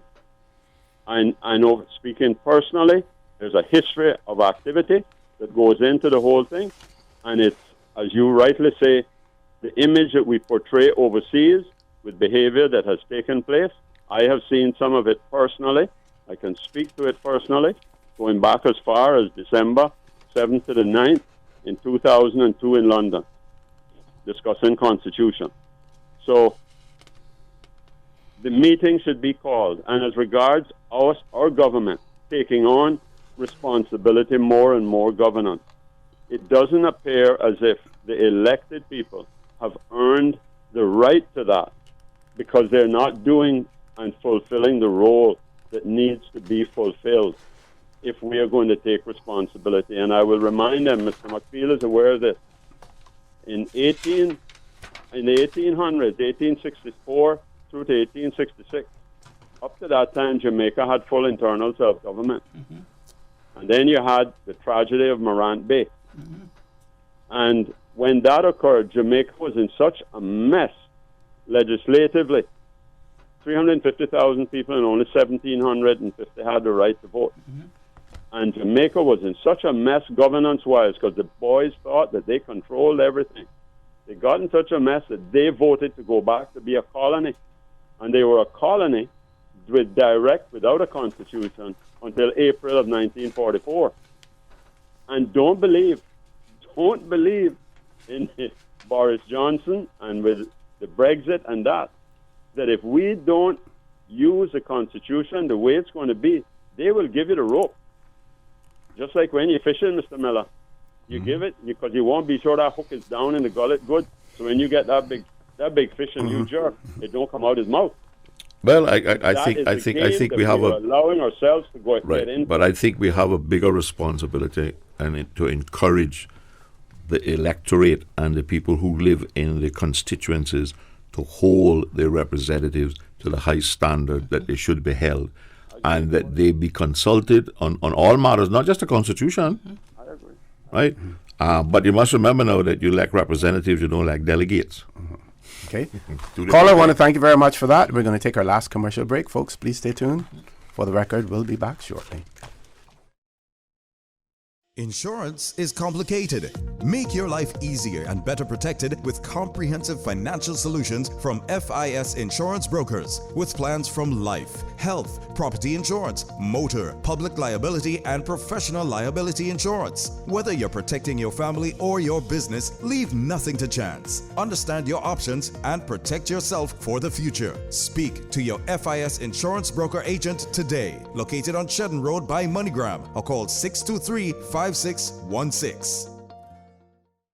Rotary Club Central, in association with the Cayman Islands Health Services Authority, HSA, present Health Check 2020. Free health check, free mini medical consultation, diabetes, hypertension, and much, much more. Saturday, March 7, 10 a.m. through 2 p.m. Nurses, doctors, Rotarians in service to you. The Rotary Health Check 2020 at A.L. Thompson's, Foster's Airport and Countryside, Foster's Republics, and Kamana Bay. Costs you less. And Hurley's Supermarket. You may save your life. Rotary Central Health Check 2020. Your life, your health. Rotary, connecting the world. For the record, with Orrett Connor. Initiating system. For information that matters. For the record, with Orrett Connor. Continues right now on Radio Cayman. Good morning and welcome back to For the Record. We're going to close the phone lines off at this point in time so that our panels can have some closing comments as well. The discussion this morning has been centered around the ability of the Speaker of our Legislative Assembly to take a leave of absence, and who, based on our Constitution, based on the standing orders of the Legislative Assembly, and in the absence of clarity on that, based on Erskine May, as to how the proper procedure to be followed for that to take place. As has been pointed out before, we're really not concerned. We really don't want to discuss individuals, but we want to discuss the positions, the offices, and the implications thereof, but not necessarily get into any details about police investigations and things of that nature.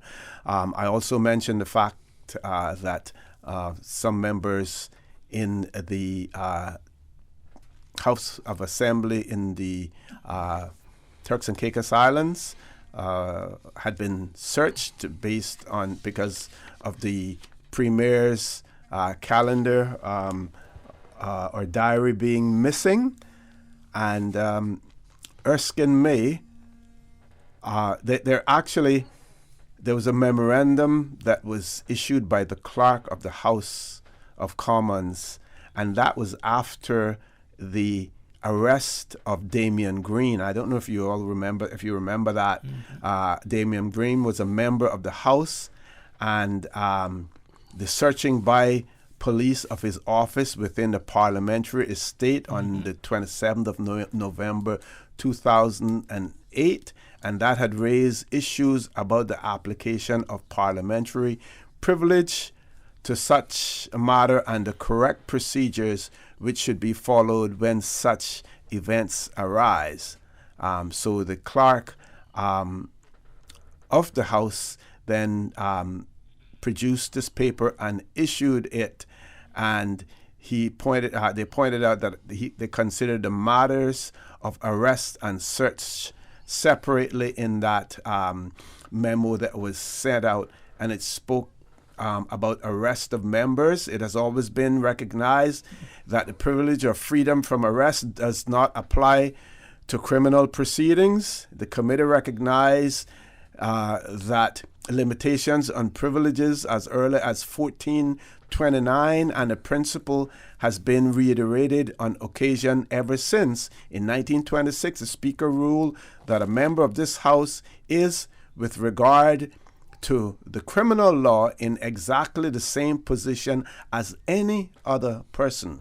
Privilege has never been intended or used to set members above the criminal law or to interfere with the progress of criminal investigations.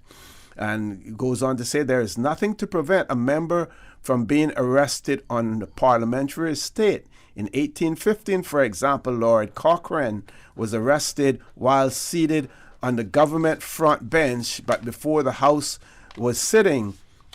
On the other hand, the arrest of a member on the precincts during a sitting of the House would raise questions of hindering that member in his or her attendance upon the House service of court documents within the precincts while the House is sitting has been regarded as a contempt, as well.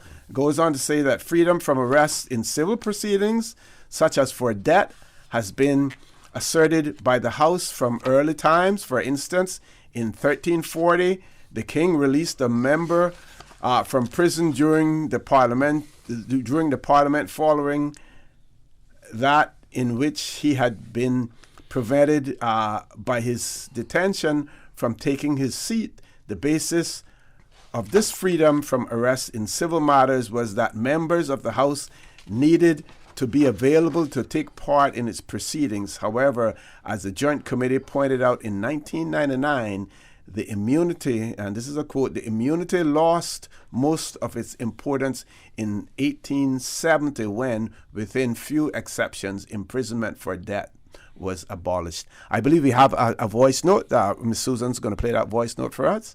Please listen in.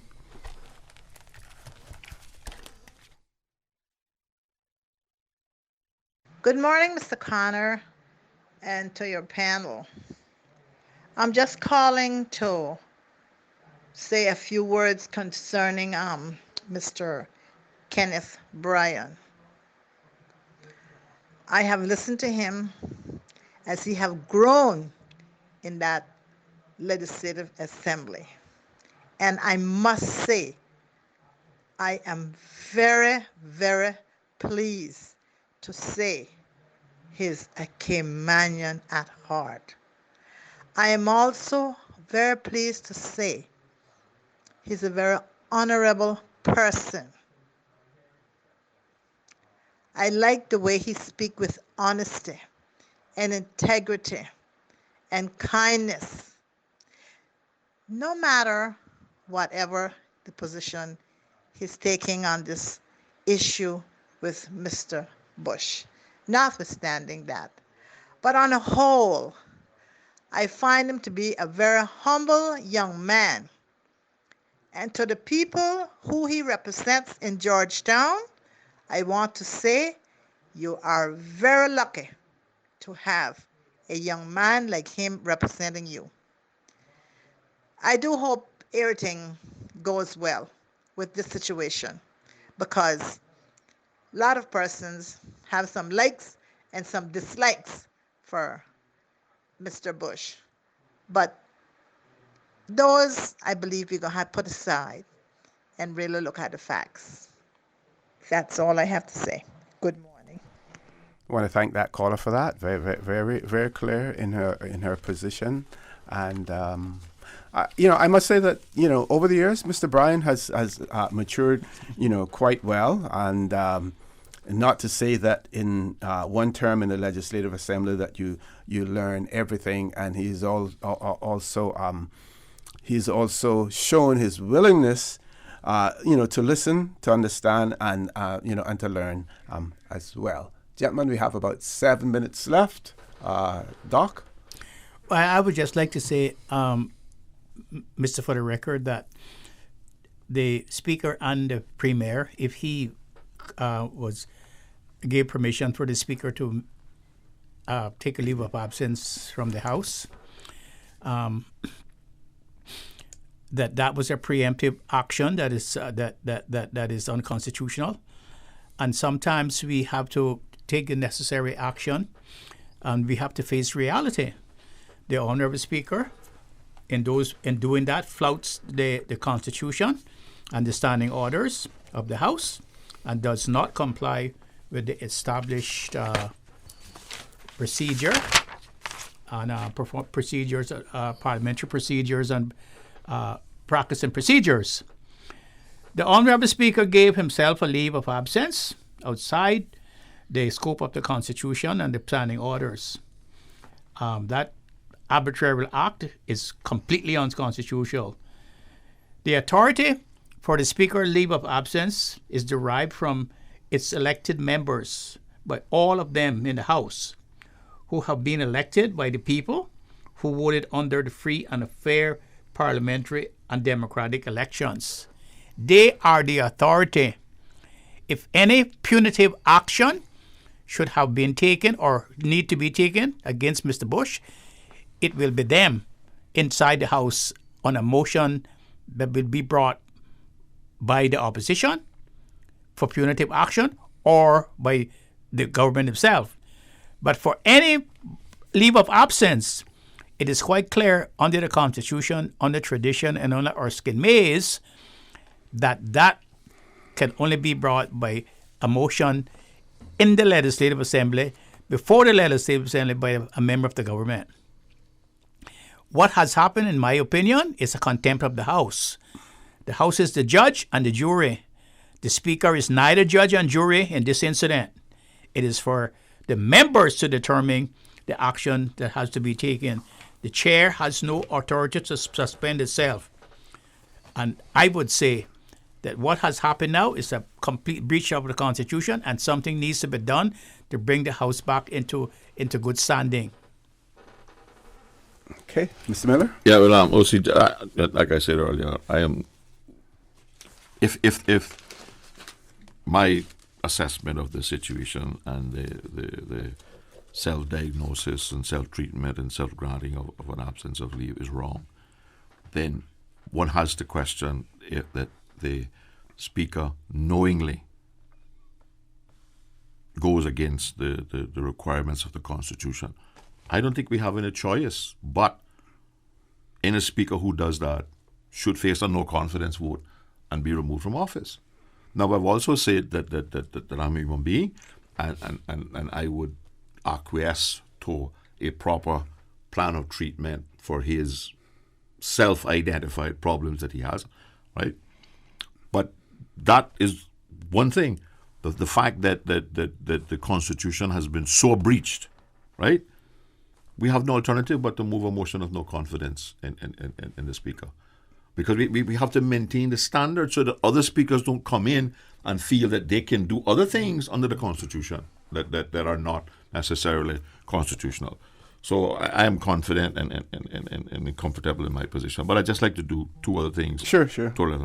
I want to thank the Chief of Police and his team of officers who came to Northside last night and attended my regular meeting that I have with my constituencies to deal with matters before the Parliament and what's going on in the district. I thought it was a very good meeting, and I think we got the necessary commitments from the police to use the resources that they have at their disposal, limited though they may be, to have the necessary interdictions and intervention in the problems that are ongoing, in particular the unfortunate stuff that is happening around Rumpine on a Saturday and Sunday and public holidays. The other thing I'd like to do is that, I have our senior citizens get together in Northside every Tuesday and socialize. And last week I took them out in a tour of the Little Sound and up behind Booby Key and up behind Round Key. And I know obviously you don't know where Round Key is, but that's the Mundan Keys up in the head of Little Sound. Right? Okay. Because when you go all the way up in the Little Sound, you're almost up to the foot village, up inside. And it's beautiful. And then took them for a spin around Stingray City, and they had a wonderful time. But I want to make a special shout out and thank you to Mr. Linda Parsons and the owners of Crystal Caves, because they entertained them yesterday with a tour of the caves and complimentary, and they were guided by Oscar, and they had a wonderful experience. Unfortunately, I couldn't attend because I had other matters that I had to deal with for the constituents and get organized in the meeting last night. But I'd like to certainly thank the owners of Crystal Caves and Mr. Lindo and Mr. Oscar for the entertaining the senior citizens. And you're still invited, OC, to come to our quadrille on Monday night, see if you have any of that rhythm left in you. Okay. Thanks for having me. And sure. Before you go, there was a press release that was issued by the Premier on the 25th of February, right. And it says Premier addresses Speaker's statement. And I just want to read the part. He says that I appreciate the candor of the Speaker's statement and his recognition that he has problems with which he needs to deal. Therefore, the most important immediate issue is for the Speaker to seek the treatment that he references in his statement. I and all in my government will do all we can to help in his efforts to access appropriate professional help at this time. I also recognize that the incident that occurred over the weekend will have consequences. The police investigation is underway, and I have confidence in them to carry out their thorough and carry that out thoroughly and effectively. I am currently in London, and the Speaker will arrive here tomorrow. I will be sitting down with him to discuss his statement and the efforts to deal with his problems and to talk about the actions that need to be taken as a consequence of the incident itself. So those were. Now, I am not sure, and I'd have to look further to see whether or not another statement was made since that, and I don't seem to find that at the moment, but I certainly I think that's the one in which he agreed with the Speaker's position of the Speaker taking leave of absence. Yes. Right? And that's the problem I have. Yes, okay. Gentlemen, I want to thank you for being here this morning. Dr. McPhail, I see you probably all dressed for court this morning as well. Folks, I want to thank you for allowing Radio Cayman, and by extension For the Record, into your homes, into your vehicles as you traverse the busy roads of the Cayman Islands, into your places of work, whether it be an office cubicle or elsewhere. I want to thank all those persons who participated in the conversation this morning as well. I also want to remind you that we are our brothers and our sisters' keepers. There is always someone out there who's less fortunate than we are, and I ask you to extend a helping hand to them. If you can't do that, then I suggest you donate to a worthy charity, because we always want to consider those who need, not necessarily those who want or even those who crave. I say to you, have a great day. Continue to support your radio station, Radio Cayman. Join Sterling Dwayne Banks at 12:15 for Talk Today. And as usual, we ask the good Lord to bless these three beautiful, wonderful Cayman Islands.